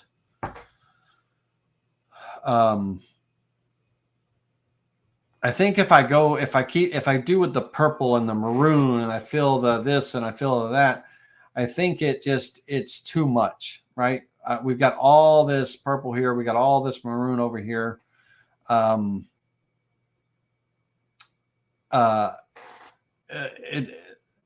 I think a black or something would probably look good if I was doing the raised or something like that. Or at least the black border around, just to give it some kind of definition.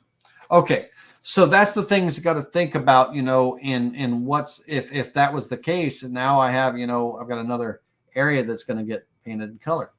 All right, let's take a look at, let's start with the top. And first of all, this toolpath right here, these three that don't have color, make sure nothing else is selected right now. Those get deleted. They were trash from delete the visible. Okay. We're going to start in the 3D view. We're going to turn on our vectors here.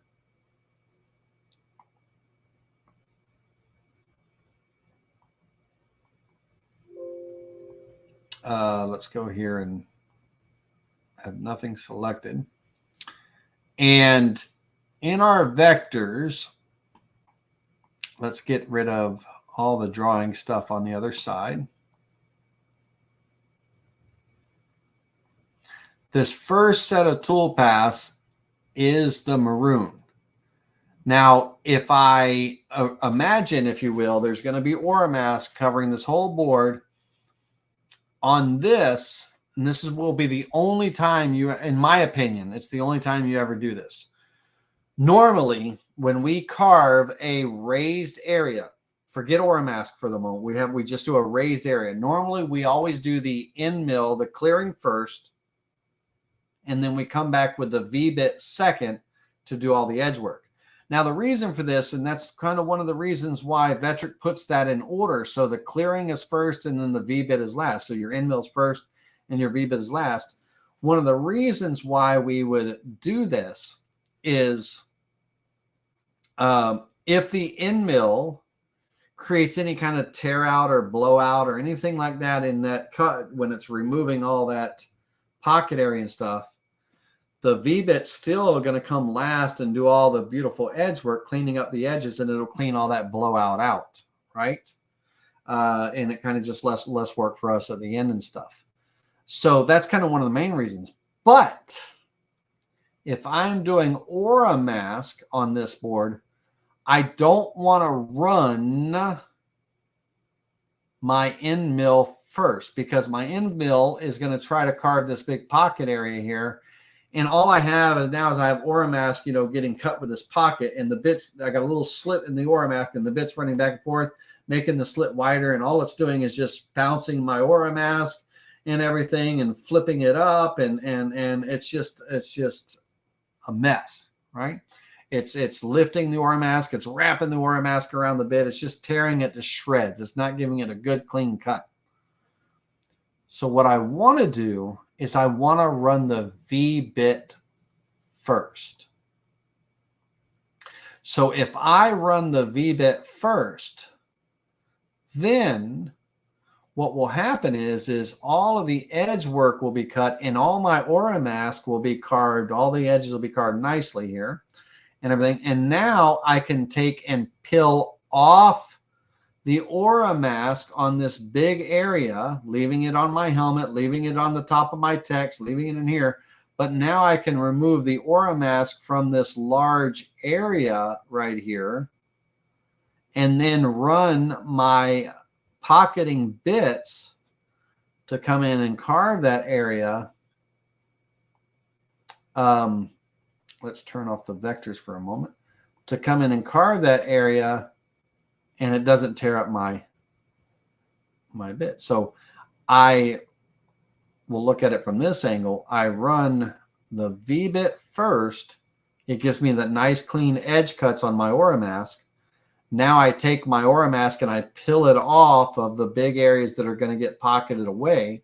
I just peel that off, that sheet off, throw it away, whatever. And then I come in and run my end mill cuts. It's going to run the end mill in those pocket areas, and I don't have the Oramask to deal with. I'm not tearing it to shreds. Now this is carved, right? And I've taken my rattle can paint and I've painted it. It's all one color, right? So I've painted it with my maroon paint. Now the paint dries. Now I'm going to recover this with the Oramask, another layer of Oramask. Not peeling off the old Oramask, it stays on there. But I need to throw on another cover to cover up this big void here and everything. And I'm not going to try to just throw a piece of Oramask in this area or around here. I'm just going to roll another bit of Oramask over this area right here. So now my Oramask thickness have changed from 3/1000ths of an inch to 6/1000ths of an inch. So half of the 10,000ths, right? And so in my next toolpath, which is going to be the details in the helmet, that would be this, and this. On this particular toolpath, I want to get through that Oramask, right? That 2 layers of Oramask. I don't want to lose any little detail. If there was little detail in here that my bit was already barely carving a certain depth to begin with, I don't want to lose that 6/1000ths of an inch in the scheme of things.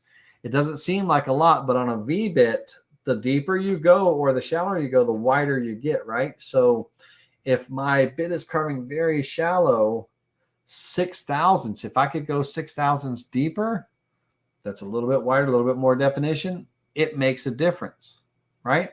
So in this case, I don't want to lose that just because I'm trying to carve through 2 layers of Oramask. So I'm going to add that in to this toolpath, right? 0.006. I'm going to flatten out at a 1/16 of an inch to flatten out these areas. I don't need to carve into a big deep V or anything. And I'm going to calculate that toolpath. So I'm accounting for that. Now there's one open vector in here, and I saw that yesterday when I made the design and everything, and I never went back and found it and cleaned it up. And I've always been curious what it is. So let's go find our open vector. So if I come in here, let's turn off the toolpath for a moment. So everything is here. And I right click and say select vectors, all open. It's going to select a vector. Now, your eyes and things, when you get training, your eyes and stuff and looking at your designs, what you're looking for is the pink. You just told it to select the open vectors, right? So when a vector is selected, it's pink, right? So when a vector is selected, it's pink or pink dotted line or, a pink dotted line, right? So that's what you're looking for. So in this case, when I say select vectors all open, my eyes, I'm looking for the area or the open vector. I'm looking for the pink area, right? And let's say that I can't see that it's right in here. And I could, start looking for it, right? Coming in here, coming in here, coming in here, and trying to find that open vector, that one little open vector that's pink, right? Which is that guy right there. I could start searching for it, and it's right here, not over here where I was pointing. It's over there. But when I'm zoomed out like this, I can't see that. But if you think about it, I told it to select all open vectors. So it selected that vector. Now, if I come up to my magnifying glass that zooms the view into the selected object, if I can't see it, I can zoom to it, right? And then if I zoom out, you can see it's right there, which, was in that helmet. So I can simply, that vector doesn't need to be there. It doesn't belong. I can delete it, right? So if you tell it to select all open vectors, in this case, there's none now. And if you can't see that, or duplicate vectors or anything like that, you can't see it, then you can tell it to zoom into it. Now, the crazy thing about this is the whole reason I'm telling you this is sometimes people create their vector drawings in Corel Draw, Photo or Illustrator, things like that, right? Somewhere that's outside of Vectric.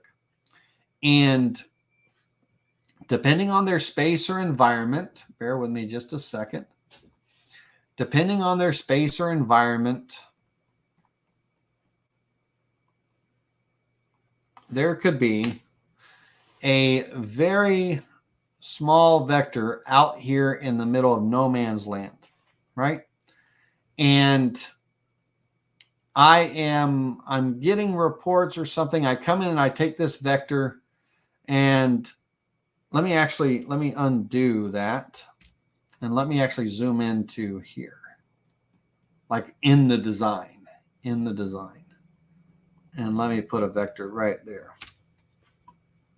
Now, in the scheme of things, that vector is 3/10,000ths of an inch in an area that's this big, right? Now, visually, I can see, I don't know if you can see it in the software, but there's a dot. There's a little bitty dot right there, right? I can see that. But I'm doing a toolpath. It's telling me I have open vectors selected. I'm like, dude, I have been through this design inside and out where there is nothing open here. I'm looking at my join tool. They're all closed. Where's it at? Well, that's where telling it to select all the open vectors and telling it to zoom in, because, if I tell it to select all open vectors and everything, I see this little square here, but it's not pink. I see that that's an oddity, right? It doesn't belong in my design. So my eyes are kind of drawn there, but it's not pink and all, but if I zoom into it, it's going to zoom right in. And that black square that we're looking at is that little end node right there, right? So it's kind of showing that end node. It gets it bigger as we zoom out.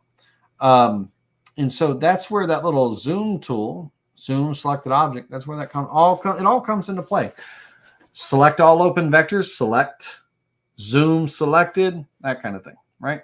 Okay, let's get rid of that. All right, let's go back into this design here, this toolpath. And remember, again, on here, this toolpath, I'm adding that 0.003 or 6, that's 6 thousandths, 2 layers of film. I'm calculating the toolpath. I'm actually going to name these right now. So I'm going to go Georgia helmet, right? Why does Georgia, that is spelled right. I don't know why it looks wrong to me right now, but it's right. Okay, so now on that Georgia helmet and everything, I've accounted for the 2 layers of Oramask, right?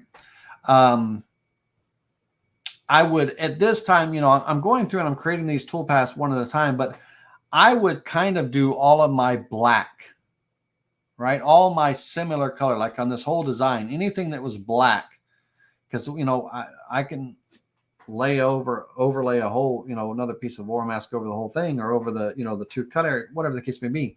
I might not do like one little section at a time, but I might, right? It depends on how much time I have. Now the black paint I use, I'll tell you this right now, ladies and gentlemen, Lowe's project paint. They sit it on the floor underneath all the little, all the expensive cans of Rust-Oleum and Valspar and all that stuff, right down at the bottom, sitting on the floor. They've got this matte black project paint, probably 96 cents a can, right? It dries quick, fast, real fast, minutes fast. It lays on kind of almost like a powder coat. It looks like, it lays on really nice, and it's flat black. It's a nice depth color, not a big high gloss to it where it doesn't need to be glossy and things like that. My finish that I put on this is going to add some gloss. Why am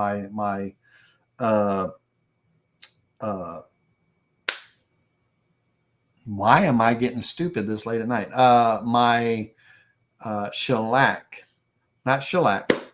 my lacquer finish and all, that's going to add some gloss and stuff like that to it and all. So I don't need gloss in the paint and things. So that, I love that project paint. I really do.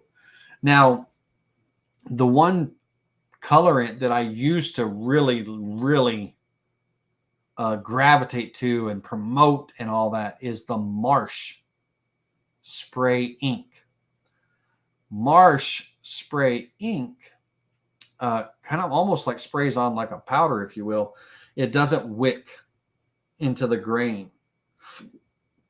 It doesn't wick into the grain and stuff like that and everything. So it doesn't bleed too much. So outside of my card area, it doesn't kind of wick up like a candle into the outside areas and go, how the hell did that paint get there? Right? It's like it wicked. It's soaked through and up and everything. The Marsh, M-A-R-S-H spray ink, very expensive stuff, but wonderful for non-wicking and everything. It dries, it glazes over like a powder within minutes as well. But it comes in solid base colors: white, red, black, green.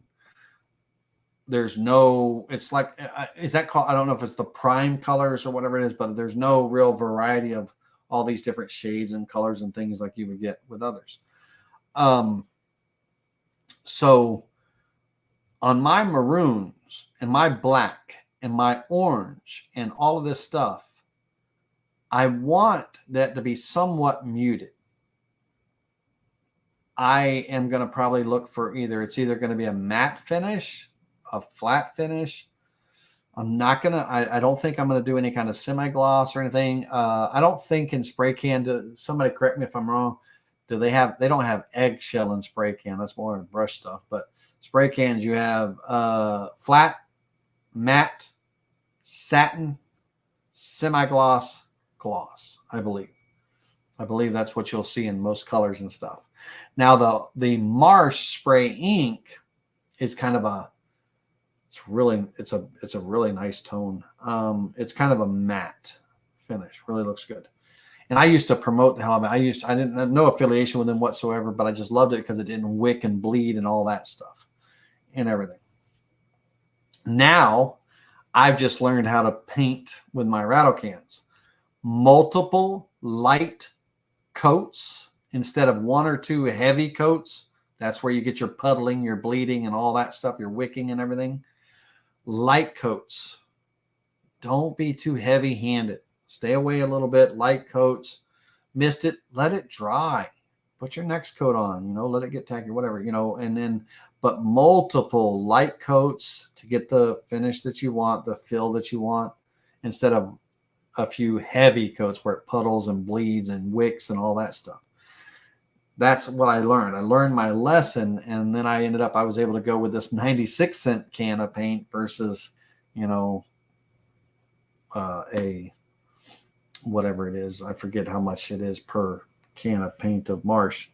I think it's like $16 or $17 a can or something. Roger says, Laney, if I remember, you can group the toolpaths. Yes, for sure. 100%. Now, these toolpaths here are, they are different bits and everything. And I could group them under one category, right? I could select them. And I could group the selected toolpaths, the visible toolpaths, and I could give that group a name, right? And I could call this my, Georgia side or what have you. I'll just rename Georgia side, right? That kind of thing. I could group those for sure. But before I group them, before I group the toolpaths, I would actually prefer to group all of my blacks together, all of my purples together, all of my oranges together, and things like that. Group them by the color, because if it's possible for me to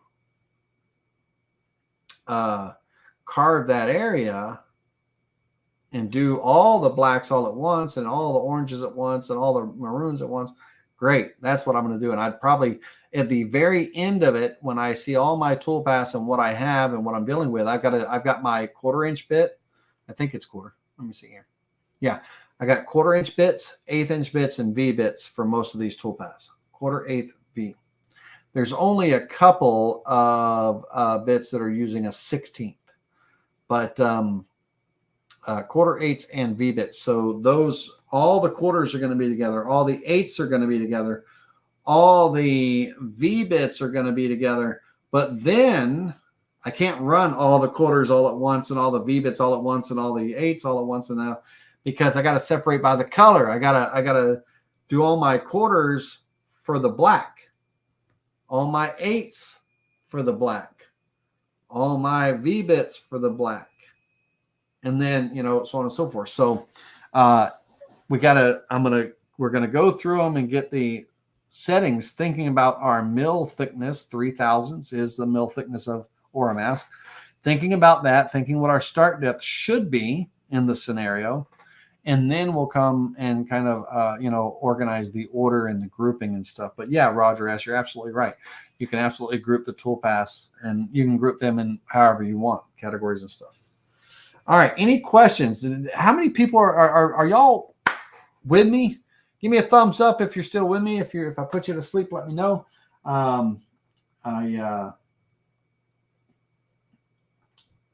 Let me know. Let me know if any of this is interesting to you. If you're picking up some stuff, if you're picking up what I'm throwing down, that kind of thing. All right. So let's now. All right. So the helmet. Let's preview that visible toolpath.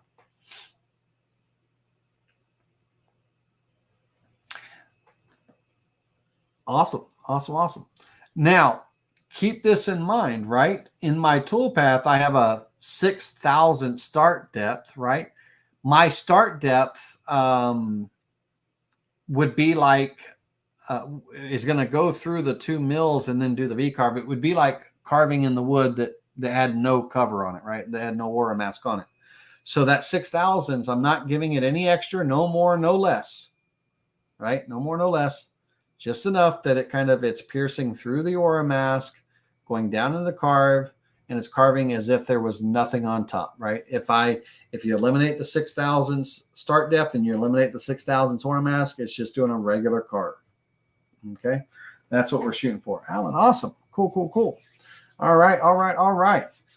Now, so, and that is the is the black areas. Now, something that I need you to understand or keep in mind, if you look here on the side of the jade, the name jade here, the black area, let me see exactly what vector that was. The side of the text is not going to be painted black. It's not going to be, it's going to be maroon. So I need to find that.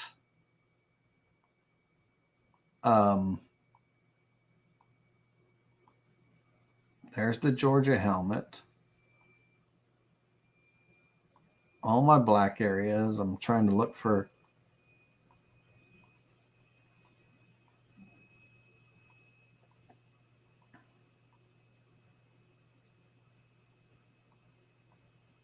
Well, one of those black. All right, so that's the helmet. Helmet. All right, it's only the helmet. There's nothing there. So reset the preview. I should be right here. And it should be maroon on the side. I don't know where that black came from. I don't know what I was previewing and all, but it should be maroon on the side. Now remember, this Oramask is going to be on top of these letters, and it's going to be on top of the helmet. When I'm spray painting, right, all this maroon in here, it's going into the carved areas and everything. And then at the end, I pull off the Oramask, and I'm a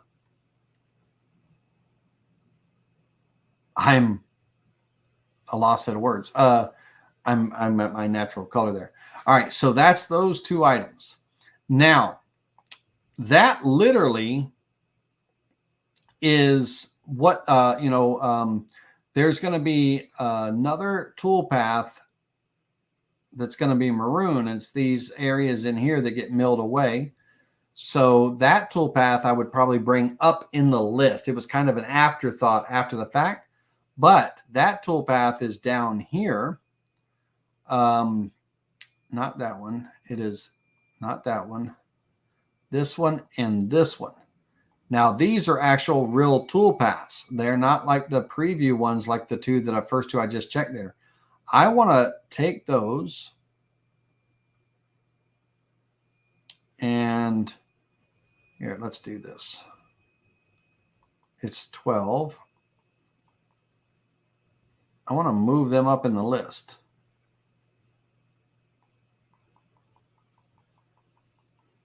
Because I want the maroon to go together. Let me grab that other 12.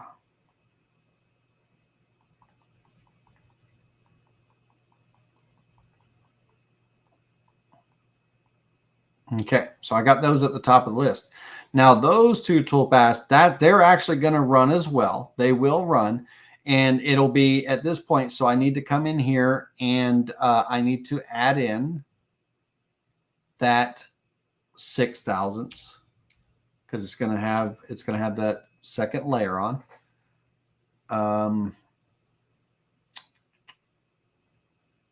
Calculate.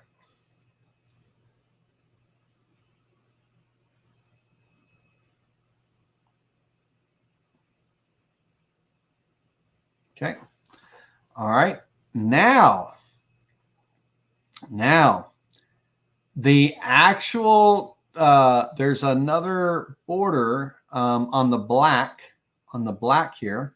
There's another border outline that goes around the G here. So I need to find that. It is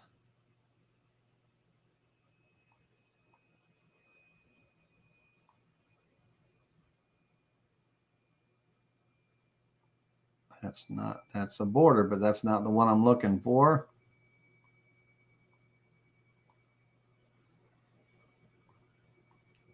It's not black, it's maroon is the one I'm looking for, not black.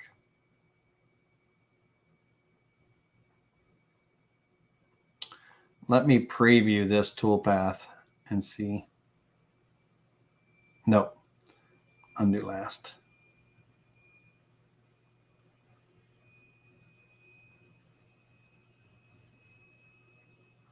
Well, give me just a second. There's my Georgia helmet. I'm going to rename this one. So I'm going to open this up and I'm going to give this a name. This is the Georgia background. Georgia background. Might as well get these organized as they go. And the helmet. Now, if ladies and gentlemen, if you want the, not the helmets, I'm not going to give you the college helmets and stuff. But if you want the border and the cracks or anything like that, let me know. I'll make those files available. But I'm not going to, I could do the helmet vectors, but not the Georgia or the Crimson logos and stuff.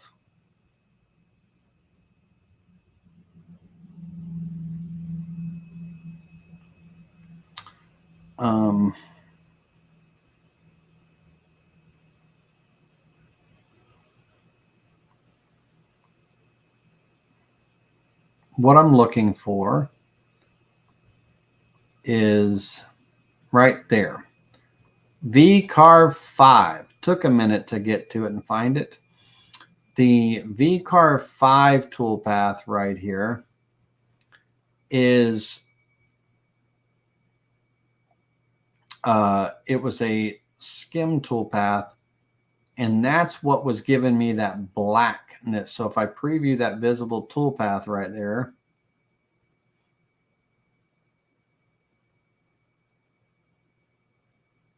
there we go. So that's my extra ring right there. So V-Carve 5, believe it or not,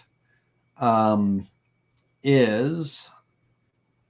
needs a 6/1000ths start depth because it's going to carve with that 2 layers, and it's the black, so it'll carve together. This is, you know what I should do? This is going to be the logo border, and I should go black, right? I should give it, put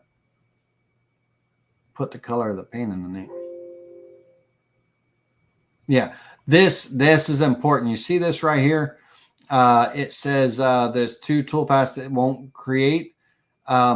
I need to take them out. That's why it was confusing me. I was looking for one toolpath, one little V-Carve toolpath to create this border, but it was in this selection of 3 toolpaths. But 2 of them are dead toolpaths. That's what that message was, saying, hey, no toolpath was created for them. The bit's not going to fit. That's because this should actually be turned off here. The flat depth should be turned off and no flat depth tools. It should be just the one toolpath right there for just that little, all it's doing is that little cut right there. And I forgot about that. I forgot about that the other day. Now I'm going to open up the Georgia helmet, and I'm actually going to add the word black to that. Hey, why not? Help me with my colors. Calculate. Okay, wonderful. We'll do the Georgia background maroon. Is it? I'm going to call it maroon. It's maroon, right?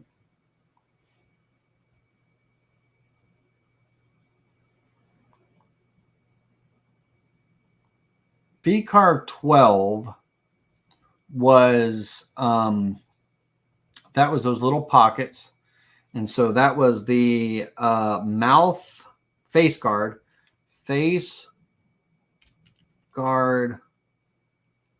pockets, and it's maroon also. Okay, and it had the 6,000 start depth. The logo border has its 6,000 start depth. So every one of them so far now, except the original toolpath, was just the 3,000s, or zero start depth. And then all this secondary stuff now is the 6,000s. Now, black, let's say on this side, black is done, right? Black is done. Let's turn off these toolpaths so they're out of our way. Now let's get visual here on this helmet. And I also want to raise this text. I think that looked good. I think it actually did look good. But on this helmet, this inner area of the helmet right here, I don't know how far I want to take this, right? You know, this pad right there on the forehead, that's kind of white.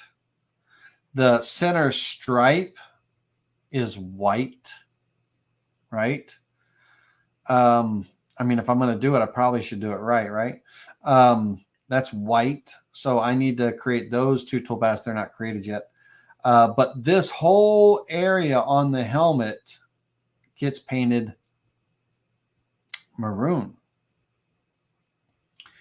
And the thing of it is I'm going to, all the black is done, right? Let's say all the black is done. I got to cover this again. Now, here's my choice at this point. There's nothing else getting carved. So this is what I got to think about. I got to think about, you know, my process. None of this is getting carved out here. I've already carved the pocket on this side. Now we're ignoring this side over here right now. So I could literally take a razor knife. All this is painted up to this point. It looks just like this on my bench, right? Or on my bed. At this point, I could take a razor knife and lightly cut through the Oramask right down through here. Or, you know, even around these letters or something or whatever. I don't know. But I could peel that off, those two layers off, and I could put just a single layer back on. Right? Single layer. Don't need to double it up no more. I don't need to add a triple layer to it.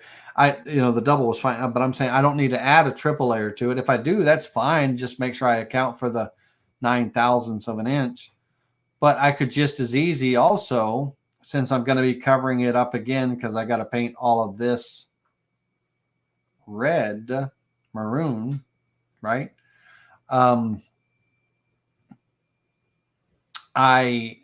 I could just peel that off and put a whole new clean layer on it. Or I could just add that third layer and account for the 9,000ths. Now, knowing me, I'm going to take a razor knife and cut down, peel off everything, and then I'm going to roll on a new layer. I think that's what I'm going to do. But I might not want to take the time to weed all that stuff off, all the individual pieces off, just to be able to put a clean layer on and and then carve. I want to get through the carving and the painting. So I might just throw on a third layer. So what I'm going to do is I'm going to calculate the toolpath for 9 thousandths, a third layer for this maroon here. And then if that changes, if I change my mind in the action, in the moment, then I'll go in and recalculate and resave the toolpath accordingly. But I'm going to account for it now. Do y'all, let me ask you, give me a round of votes or whatever or something and everything. When you are carving, right? And you're at your machine and you're designing, or no, let's design, right? Are you visualizing the process in your head as you're designing and how you're going to approach something? Have you ever kind of taken that route? Do you just kind of create the design and then do the carving and then, go do the finish and all that stuff? How deep do you get? I'd like to hear in the comments. We're literally visualizing in the software with the simulation, but we're thinking about exactly what the steps that we're taking that we have to do and all of that. Have you ever really gone into that kind of depth of thinking, on projects and stuff? And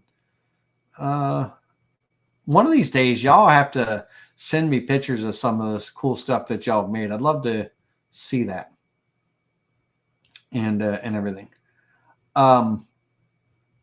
So now I need to do a carving. Now I might have to create the vector for this, but this helmet, this whole top part right here gets maroon. Maroon. Now I'm thinking, again, I'm using maple for the background in this visually. So I can see all my cuts and stuff. I don't like having a crazy background when I'm designing and carving. It just hurts my eyes and I can't really focus on the cuts themselves and the detail in the cuts. So I'm using a maple here, but I think I'm actually, my sign, I think is actually going to be a cherry sign. Got some beautiful cherry wood that I think I'm going to use for this. I think walnut would look really nice on the frame and everything like that. But it's the border, like if that was my main background, because I'm painting on this, but even painting cherry kills me, right? But I am painting this. I wouldn't want to paint a beautiful piece of walnut. So I think cherry is what I'm actually going with. I may decide that because I have some beautiful maple boards that I just bought as well. I may decide, you know what, this actually looks good as a maple, kind of that whitish, hard maple look with all the paint in there. It really pops really well. I haven't decided what my actual wood's going to be yet. So that's going to play a big role too in the look. Like the reason why I brought that point up just now about that wood is because the face guard, I'm not painting. The face guard is going to be the natural color of whatever the wood is of my project, right? And then I also have to decide, am I going to go through and am I going to try to paint these little buckles? They would be black. Am I going to paint these little buckles in there? I really, again, it's one of those things. Now, if I've got all the toolpaths created, right, and I've got all the I'm painting, I'm peeling, I'm putting on Oramask, and I'm carving and stuff, and then I go back and say, oh, you know what, I really do want to kind of paint those in. Then I'm going to put on the Oramask to cover everything that was painted, and I'm going to go back and carve out what needs to be carved out, to peel off that Oramask so I can paint it. Now, I don't actually want to carve this away. I just want to outline the Oramask with my bit. I could do it with a razor knife too, like an X-Acto knife too. I got a pretty steady hand. I could just run right along there and peel that up and just paint it black or whatever. But I don't know. I think I might leave that the natural wood too, right? And just have the beautiful black outlines around it. I think it would look great.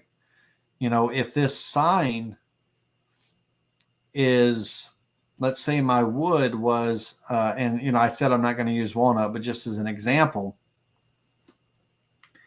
if my wood was a walnut, now, mind you, I'm going to be painting the helmet maroon here in a minute, but on my brackets in the face guard, that's going to be just the natural wood, right? I'm not gonna paint the face guard gray. Now that I think about it, I don't know. I'm not going to go that deep. I don't think I'm going to go that deep on it. It's one of those things, man. It's like you get there. This is my first multicolor sign, right? So you have to understand, it's not like I do this every day. It's not like I've done this to this point, right? To now. So I believe my face guard is going to be the natural color of the wood. I do not think that I'm going to peel off the Oramask and paint it and everything. And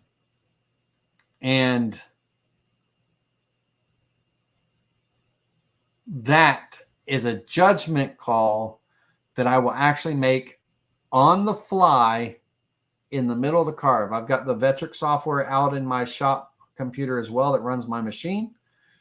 If I decide, oh, I want to make an adjustment, I want to carve, I do want to paint that. So I'm going to create a toolpath to carve away the Oramask, you know, that'll outline the Oramask with a nice clean cut that I can just peel it off and then paint. All that stuff, all that little detailed touch-up stuff like, oh, I want to add this, I want to add that. That's all going to be added at the end. And I'll have the Oramask on there. I'm not going to peel anything off that shouldn't be peeled off. It's going to, all the Oramask is going to stay on there until I'm 100% satisfied that all the paint is filled in where I want the paint. And you know, I am going to show you something on the camera. Give me just a second here.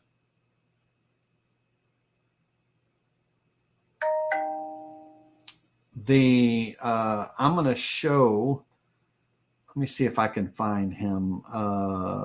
Scott. I have a customer, amazing young man. He and we have found our ways to work with each other. He is hearing impaired. So we have an interpreter. He has an interpreter. As I talk, they sign and everything. And let me see here. His painting skills are phenomenal. So I'm going to show this. I'm going to get large on my camera for just a second. And I'm going to show this. And I wish I had, this is just freehand. Where's my camera at? Let's go big for just a second. Go to full. I wish I could do this. He does this freehand with a brush after the carving is done. So I'm going to show two of them. Come on now. Just on the camera. Hold on a second. Okay, so where the guy is, hold on. Let me turn off my. You're going to see my green screen for a minute. Let me turn off my green screen for just a second. Camera 1, no green screen. Okay. So the painting and everything, this is freehand, and it's so in such small areas, right? No painting and sanding and everything. Now I'm going to make this one bigger, and I really want to zoom into the jersey and everything. Look how clean let me zoom out just a little bit. Look how clean these, I mean, there's not a speck of paint in the black, on the white, the blue stars. in the red. I mean, that small, I mean, he's using a little brush, right? And everything. I wish I could do that with my signs, right? He sends me these pictures and all, and his wife is no different, right? You know, they're on their signs and things like that. They're absolutely no different. When it comes to she is just as skilled as well too. And so I'm not a painter, I'm not a finisher, I'm not anything like that. Bear with me just a second here. Let me get myself back down small again.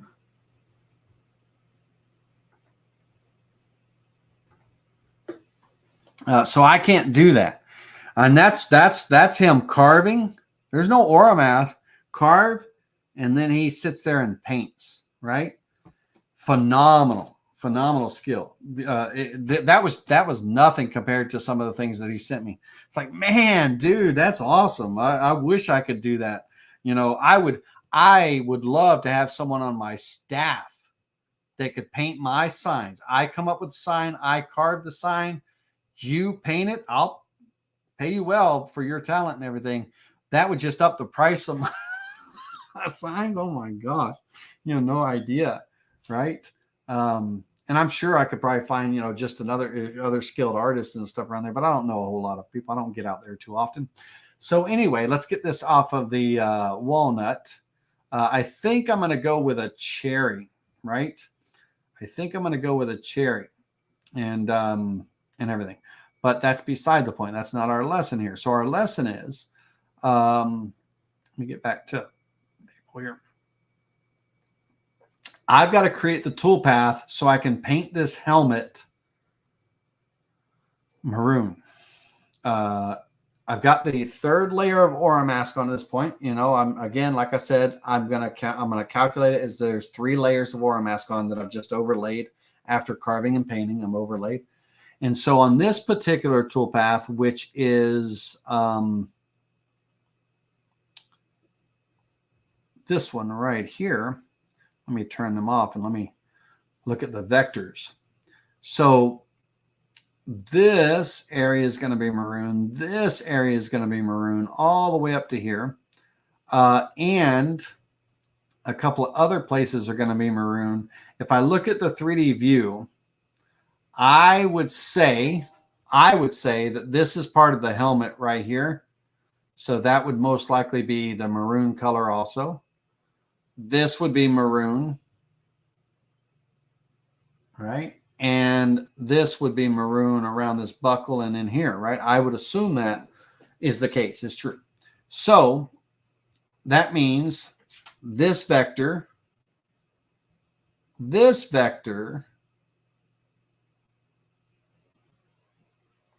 one, and that one need to be in this toolpath. Now, here's the kicker.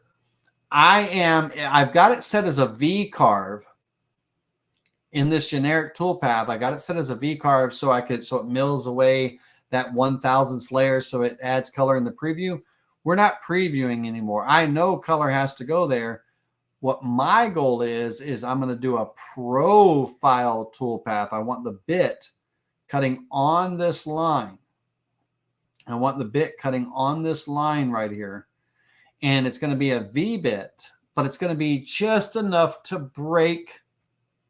I don't want to carve actual like a groove in there. It's going to be just enough to break the surface of that Oramask, that V carve outline. Okay. I don't want to mill. I don't think I want to mill a small amount of material away. I don't think I want to do that. I think I just want to, if this whole thing is covered and coated with Oramask, I just want to be able to peel off those areas, paint it, and then, you know, have it dry. It'd be surface painted. I don't think I need to mill anything off. So what I need to do is, and again, on this, I'm going to keep that there. It's going to kind of create that little difference, a little shadow and stuff. But it's going to be a profile toolpath, and I'm just breaking the surface of the Oramask. At the very least, I want to create an outline that I could probably follow with an X-Acto knife in case I'm not that steady-handed as I think I am, right? On the line. And when I calculate this toolpath, where'd that thing go here? That needs to be renamed. And this is going to be my, I'll call it my helmet outline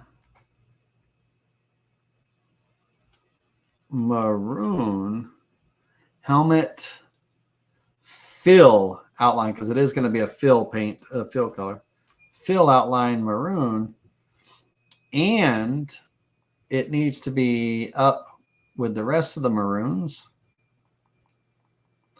And I've got 3 layers to get through, so 3/1000 isn't cutting it.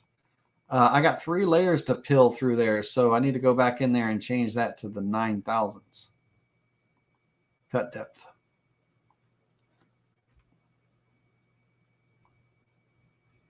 All right, so when I cut this, preview the visible toolpath, right? All it's going to do is it's going to cut that Oramask away so that I can peel it off. Peel off all the Oramask around here. The Georgia's still going to be covered, and this black border is still going to be covered. It's going to peel off the Oramask. This is going to be covered. It's going to peel all around that. That's going to stay covered. The buttons are going to stay covered. And then I'm going to be able to just paint that and let it dry. Now, here's the thing, though. Here's the bad thing. I think it's a bad thing.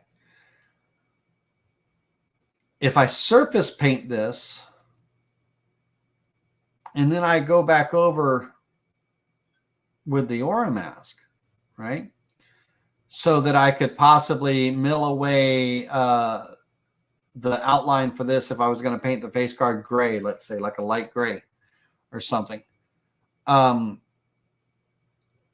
do technically have 9/1000. I have 3 layers of Oramask that I could overlay, and it's not really going to touch the paint that's down 9/1000 down on the surface.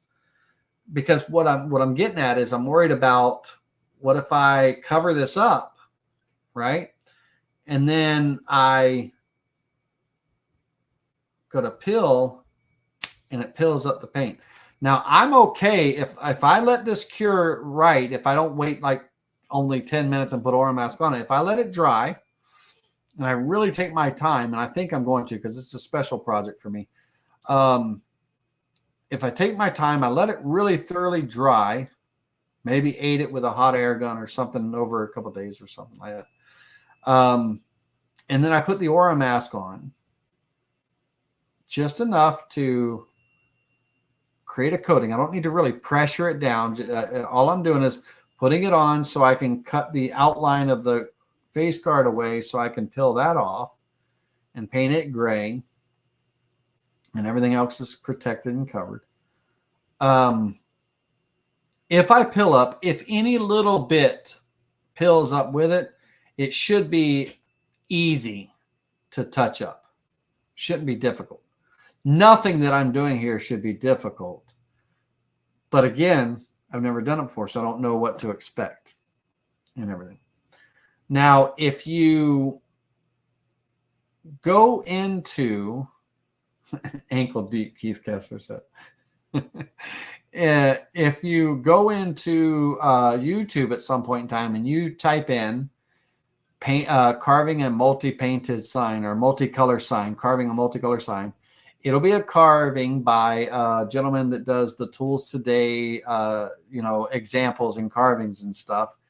Good guy. He's going to be at the Vetric show in Houston, Texas. He'll be on the panel, expert panel, answering questions and everything. There's going to be a few guys at the Texas show on the expert panel answering questions. Any of you guys going to the Texas Vectric user group meeting? Let me know. But long story short, if you did search YouTube for carving a multicolor sign, you'll see this process. He does this process when he's painting a sign. He's doing the Oramask overlay and stuff. He's doing the same process. So you'll actually be able to see a visual of it if you wanted. All right. We get the concept. We get the idea of what we're doing here. So what I have at this point, up to this point, is, and let me add the color to this, is at this point, my left side stuff is done. It would be done. Now I need to go back and really dig deep in myself and ask, do I want the Hearts United and the House Divided raised? Because I thought that really looked good, you know? And if I do, then I need to remove the Hearts United out of the toolpath here. I need to open this up. I need to deselect the Hearts United. I need to let's bring that back in there. I need to deselect that. I need to recalculate that toolpath so it's no longer in there. Okay. I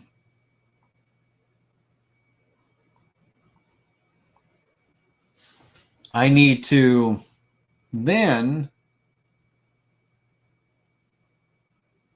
that, by the way, what you see in maroon there, that's the outlines of the Oramask that's going to get peeled away, you know, to carve that. I then need to come in here to this vector, and I need to offset it inward. And I think we did the 3/16 was the first one. Then we did another 1/8, I believe, for a total of 1/4 of an inch. So I'm just going to do 0.25. Sharp corners, offset original.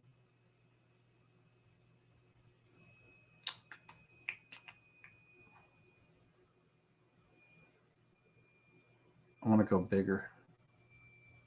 I want to go bigger.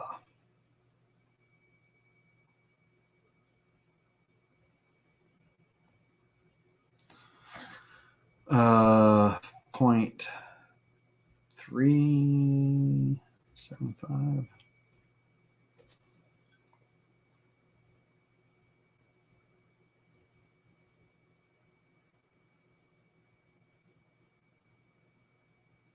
Okay, yeah, I want that.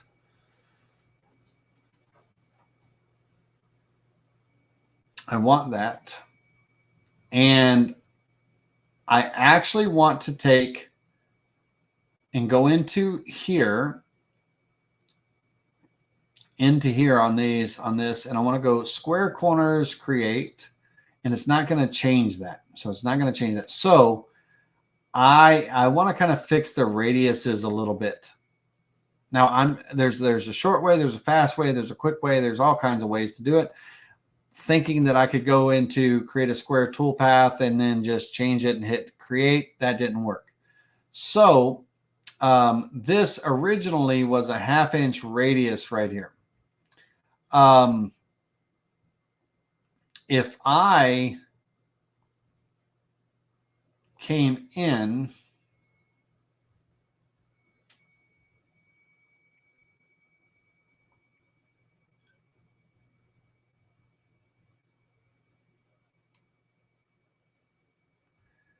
and 0.5, it would be too big on the inside for, you know, it wouldn't look right. So I want to take it down. I want to go kind of like half of its radius.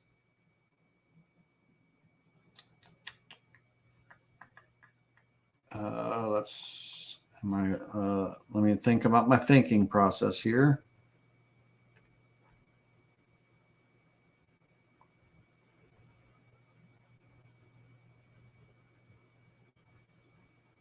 Yeah.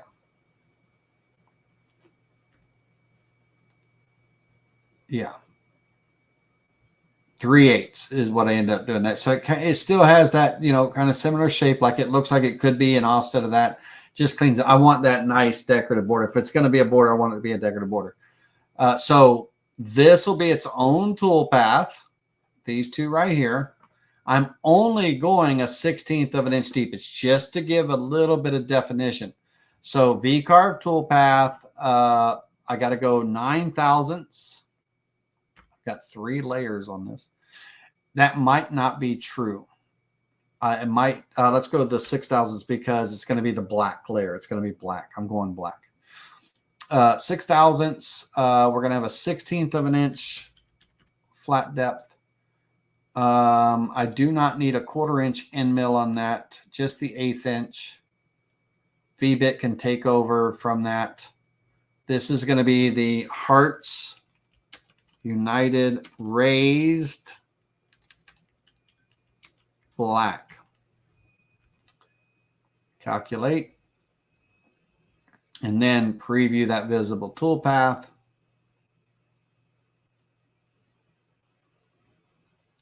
Yep. We're going to take that tool path and we're going to move it up to the top.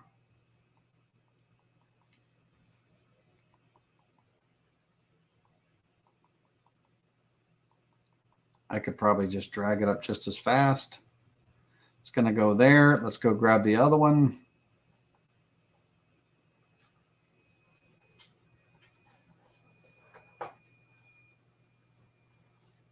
Okay. Now, these two are going to be black.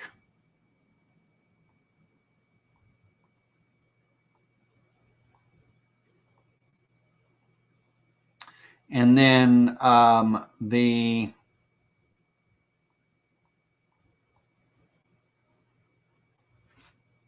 they'll get done at the same time as this black in the helmet.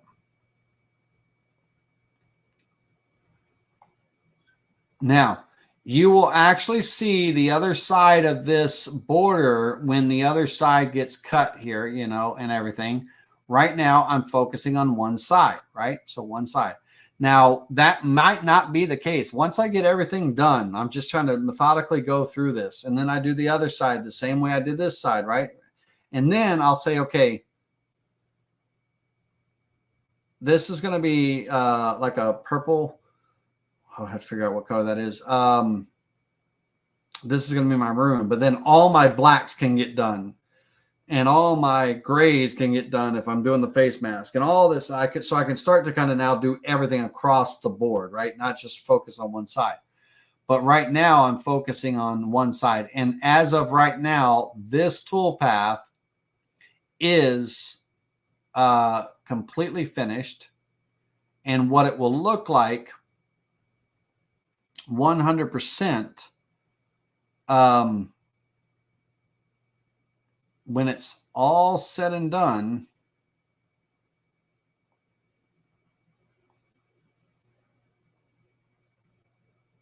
bear with me just a second.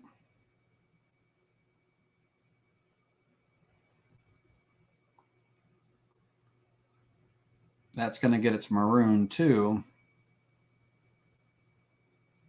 It's going to have that. And the border line here, I might decide to actually run a profile toolpath with that V-bit just a little bit deeper and a little bit wider right here. Maybe give me a little bit more black definition and stuff. Because this is that island. That's that 1/8 inch offset that I did with the island, right? So that island,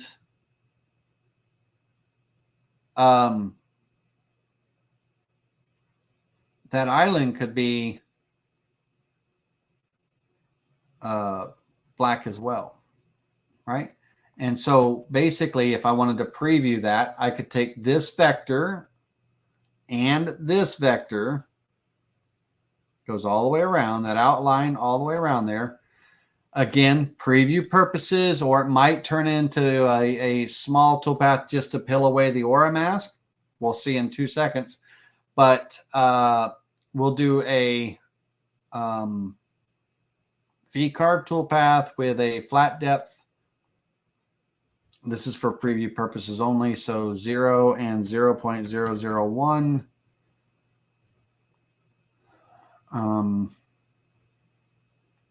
Calculate. I'm going to add black to that. It might be a little bit too thick. It might be too much black. But let's find out. Preview the visible toolpath.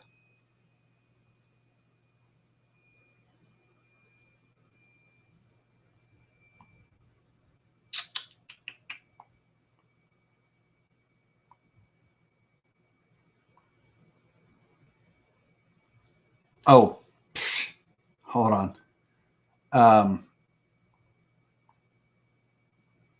16th inch end mill. Calculate.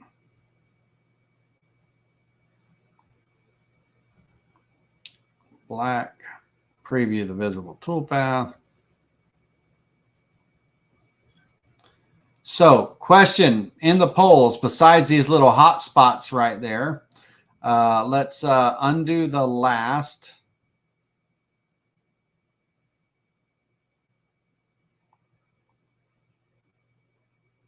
Preview the visible toolpath. In the polls, now those little hot spots, they would be painted black too. That's where the end mill, the bigger end mill, I screwed up, but I forgot to. Maybe not so thick, but a little bit thinner. Would it be a good idea to paint that to separate it from the maroon, or undo the last, leave it the natural wood color? So the wood color, let's say that the wood color was cherry, right? So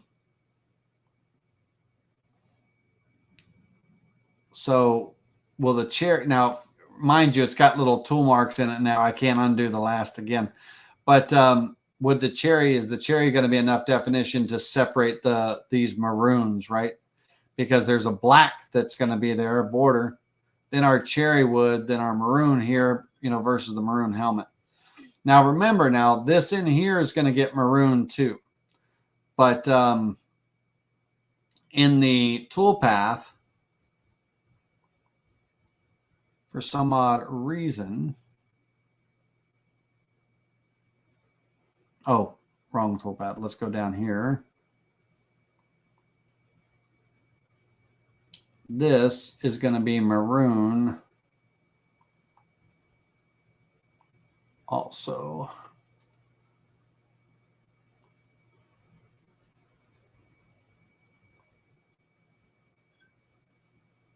Right? So my question is the cherry in the chat, guys, because we're gonna wrap this up here in just a second. In the chat, is the cherry wood enough of an outline to kind of create a separation from the background in the helmet? I'm not so worried about the guard mask. I'm worried about the helmet back here, so that it stands out. Or I really like the maroon in the big background, right? The background pocket. I really like that. But I also have the option of going this route.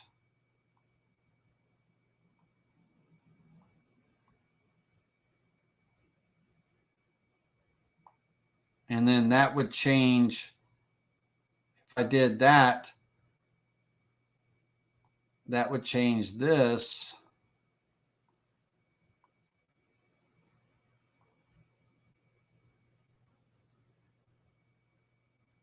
And then the that would go maroon,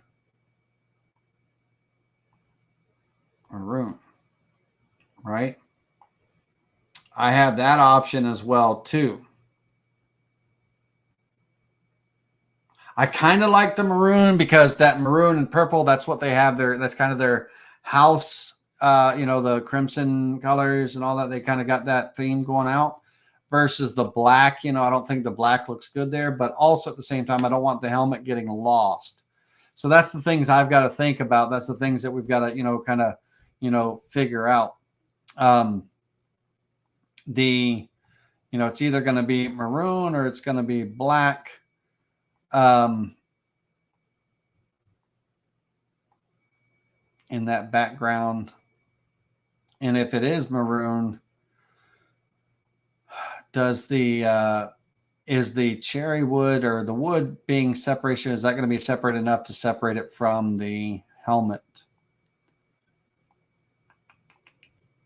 Questions. Because when I look at this, let me go back to here. This one is black and this one is black. So give me that answer and then we'll call it what it is.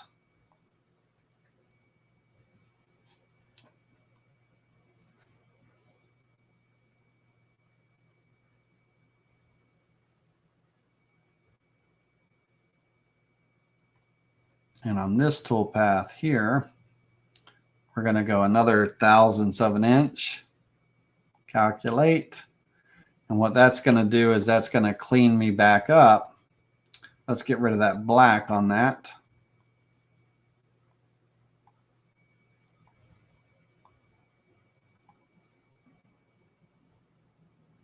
I think the outline of that island around it will give it enough that. So let's see. I believe I would use the cherry outline. Yeah.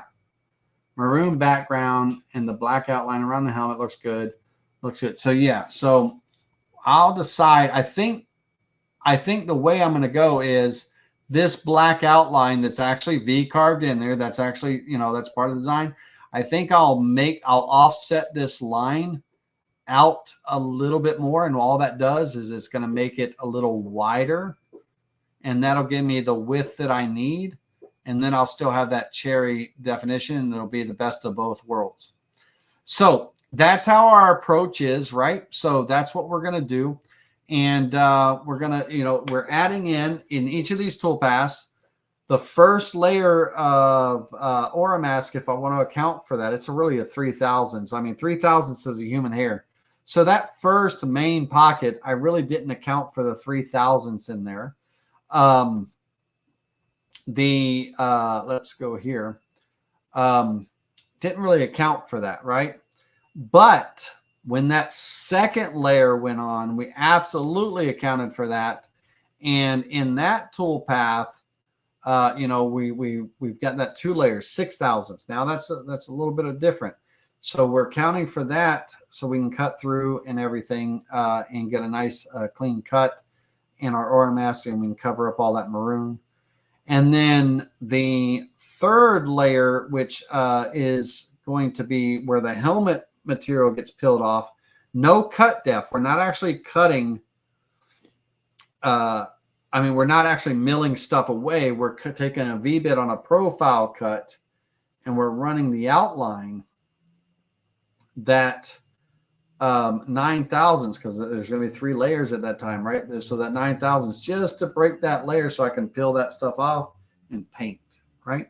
So that's what we're doing, and that's the process, and that's how we're approaching this. We're accounting for this extra layers of Oramask in the cut. Now, if any design changes were to be made as far as like, do I want to paint the face mask gray? Do I want to leave it natural? Blah, blah, blah. All that stuff. I will, as I'm painting and as I'm actually seeing this thing come together, I will look and see, what's going to be the best route. Because, I mean, if we look in life, in real life, Georgia football helmet, like no vector, no word vector, none of that stuff, just real life helmet, right? The actual helmet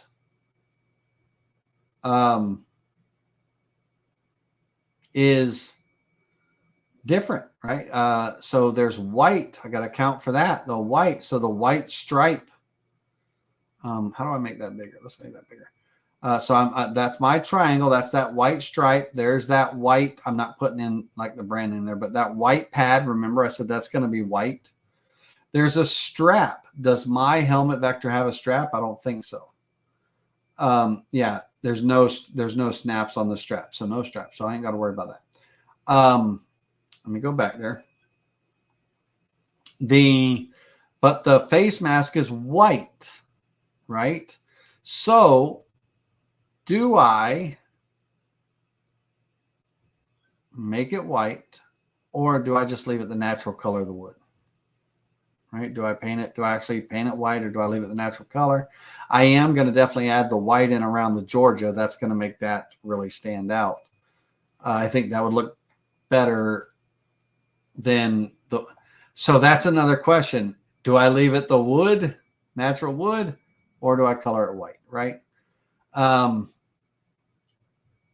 This pad in here, right? This is the inside of the helmet. We're looking at a side view. I don't think that picture that we're looking at as a side view, it doesn't really show, but the inside of those pads, they're black or whatever they are inside. Some helmets like, okay, the away game helmet, right? I believe that's the away game helmet, but it's white. The pads are white on the inside. So, I mean, shoot, right? We're going with the maroon helmet. We're going with the basic maroon helmet. But so those are the things I want to try to get. I want it to look really good.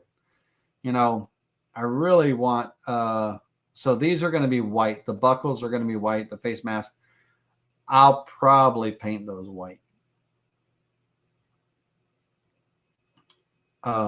Just as well as I do, white's a hard color to paint on wood. I mean, unless you're really laying it on thick, the grain's coming through, So what I'll probably do is on a scrap piece of wood. This is a surface cut, by the way. So our surface paint, it's not a cut. That's a surface, right? What I'll do is I'll probably take from the same stock of wood that I make my panel out of, whatever I end up doing when I go up my panel. I'll probably have some of my scrap wood so I can paint it the maroon, black, white, gray, whatever colors I think might be in there. The orange, the purple, so I can see if I need to put on a primer coat. It's going to make it really thick unless I go really light. I got to see how it's going to lay on there. And now, it's like, gosh, man, I've never done this before, right? So now I'm thinking in my head, do all this stuff. And this is where you could be your own worst critic. So it's got to let it slide. It's got to be just good. But we'll see. It might be, I might do the white, and then to tie the white in, the top of the letters might be white, to make them pop. So we're going to leave it at that. And we're going to hit save on this up to this point. Once again, we're going to let's take one last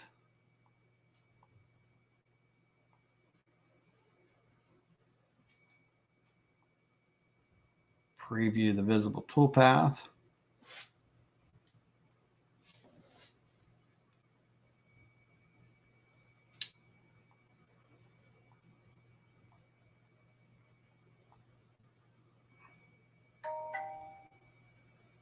So that's my blacks, right? But then we have the white is going to be that paw and stripe area. We have that's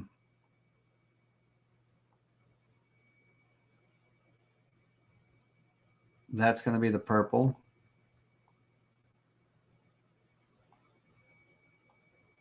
All right, this is the text up here. So this is the text right here. And I want this text is right now being carved in. It's part of this toolpath. I want to take it out of the toolpath while I'm with you all. So that right there, that one toolpath right there, I'm going to open it up. It's going to be the text and this border, but I want the borders to match, right? Well, these placards do match. So I'm going to get rid of the vectors that I created just earlier. I'm going to take this vector and I'm going to drag it up here. And I'm going to take this vector. I'm going to hold down the shift key and select this vector last. And I'm going to align to the center of that last item. And those two things are going to get cut to a 1/16 of an inch deep, 0.625. And remember, we're going to, at this point in here, 1, 2, I believe that was it's going to be black. So 6/1000ths layer. I'm accounting for that Oramask. Somebody might say, they might tell you, oh no, you don't need to account for that. Don't worry about all that stuff and everything. No, because I'm stacking this Oramask on top because I'm painting all these different colors. So I'm accounting for that. I don't want to lose anything in my definition and my depth, you know, in the areas that might be shallow or this and that. I want to try to get it to full depth. So I'm counting for it. That 6,000, even though that's 2 human hair thick, thick, it's still a V-bit. It gets wider as it gets deeper. Little bits make big differences. So there's a vector there. Let's preview that visible toolpath.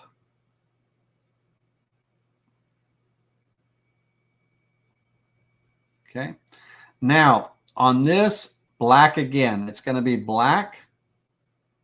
And it's going to include a 1/8 inch end mill.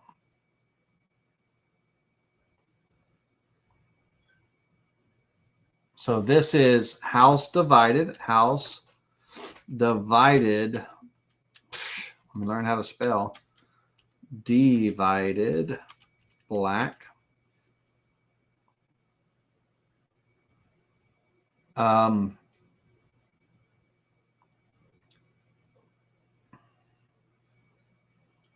And on that house divided black, it actually needs to be changed to black.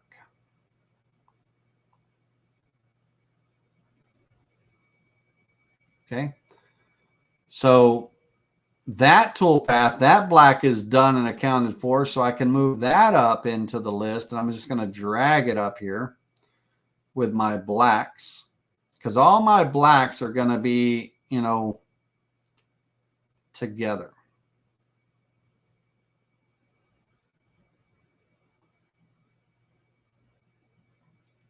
And then once I have all, like Roger S was mentioning earlier and things like that, once all the blacks are together and all the colors are, all the toolpaths are done, they're counting for the Oramask and all that stuff, then I'm going to separate all the black 1/4 inch bits, all the black 1/8 inch bits, all the black V bits, and I'll probably group those and everything. But when I don't have an automatic tool changer, and also I'm going to do all my 1/4 inch stuff first for that, that color, and all the 1/8 inch stuff and all then that color is going to get painted. Then the Oramask is going to get reapplied. And then I'm going to do my purples and blues and whatever. Right. So we're organizing, we're by color right now. But then we're going to be organizing the final organization of this, and before the save occurs, it's going to be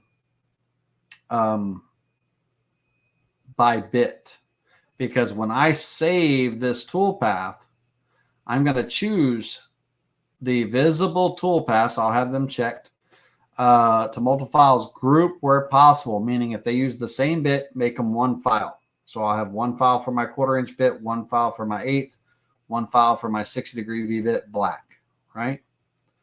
That kind of thing. So I'll run that. End mill, V-bit,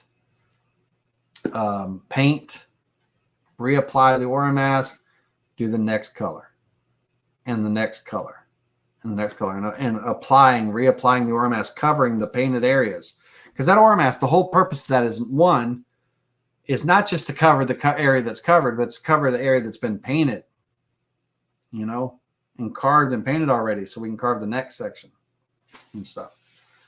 So I am actually carving this sign, physically, literally carving this sign this weekend, over this weekend, because I want to send it off to my daughter and everything for her housewarming gift.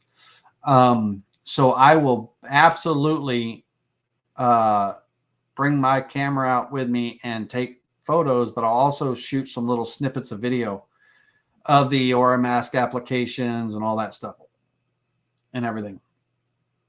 And I'll try to upload that to Spindle TV exclusive so that y'all can actually see the process, like the actual, you know, I don't even know if I'm gonna. I might edit it, like if it's like you know,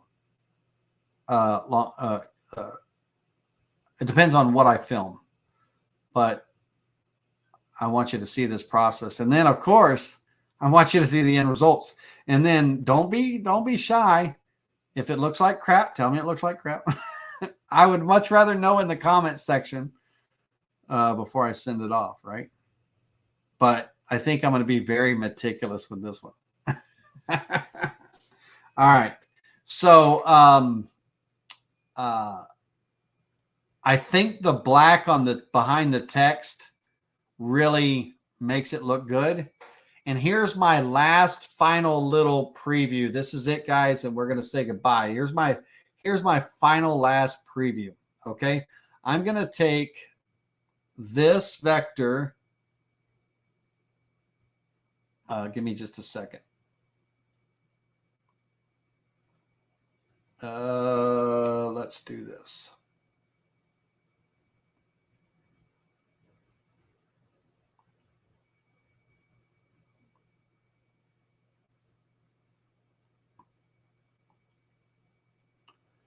Node editing, insert point, arc that, pull that down. I just wanted around the word. Let's do another rectangle here.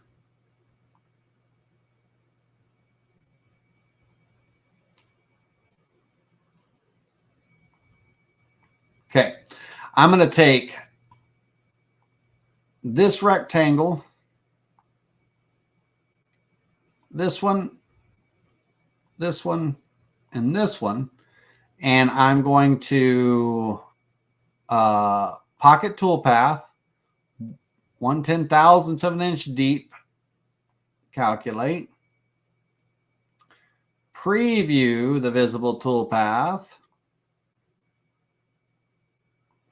and then I'm going to change that color to white. See how that worked? Right? 1/10,000th of an inch in this toolpath. All it did was in the software, right? It's skimming off this surface, and then I can apply a color to that toolpath just to fill in that color, right? So all the text now is white on the top. That toolpath is a junk toolpath. It's not actually going to be run. It actually does, you know, it's not doing anything and all that stuff. All it's doing is it's allowing me to assign a color to it so I can preview that color in here. And that ultimately, absolutely, I'm painting the top of my letters white. The white. And then that Georgia vector right there, that gets white also. Let me just throw that in real quick.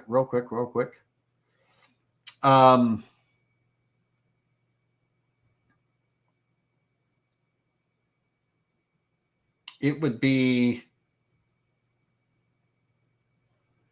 I think it would be that vector. I'll actually just throw that in with this toolpath. Calculate.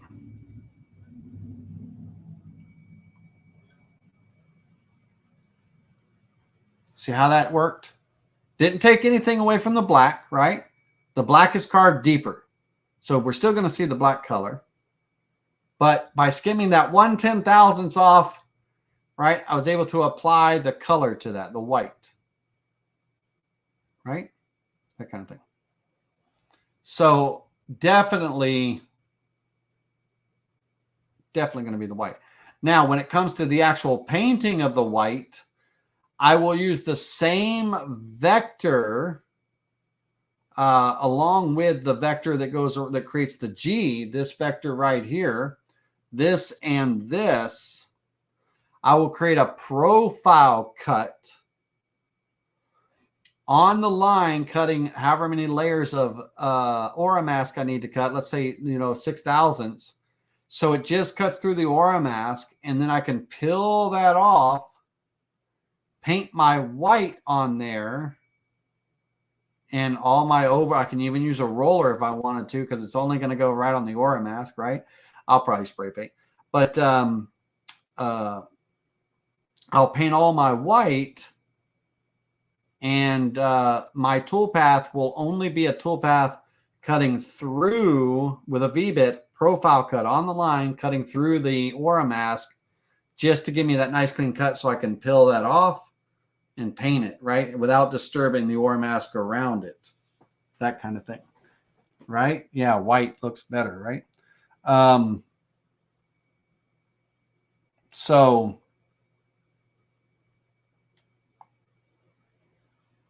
very cool. All right, we're going to hit save on that. Ladies and gentlemen, 3 hours and 16 minutes of me just rambling and talking and all that stuff. But I hope, it is my hope now, and I will, I'm actually going to be really carving this one. This one's important. It's got to get done. Let's think of it like as a commission job, but it's not really a commission. It's to keep that,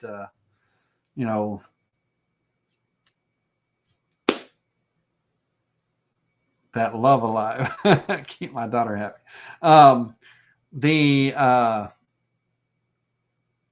So I will do my best to photograph or video the process, right? The painting and what it looks like in the stages, the different stages, because I would have really liked to show that. I would really like to actually see, we see the design and we see the approach, but like, what does it physically look like? What did you do at the table? How'd you set it up? That kind of thing. So I will, I'll just make sure I snap some little short snippets and videos and clips and stuff of this process as I'm going through it. And hey, at the end, we'll see what it looks like and see how it goes and stuff. But that's my approach. That's what we're doing. And that's how I would encourage one, to take on a multicolor sign, is, the relaying of the Oramask and stuff. But, account for that. Account for it in your carve and your start depth and everything. All right, everybody. Y'all have a wonderful night. Thank you for everything. Really appreciate you. Like this video if you like it. It really helps, put the word out. And we'll see you soon. Thanks, everyone.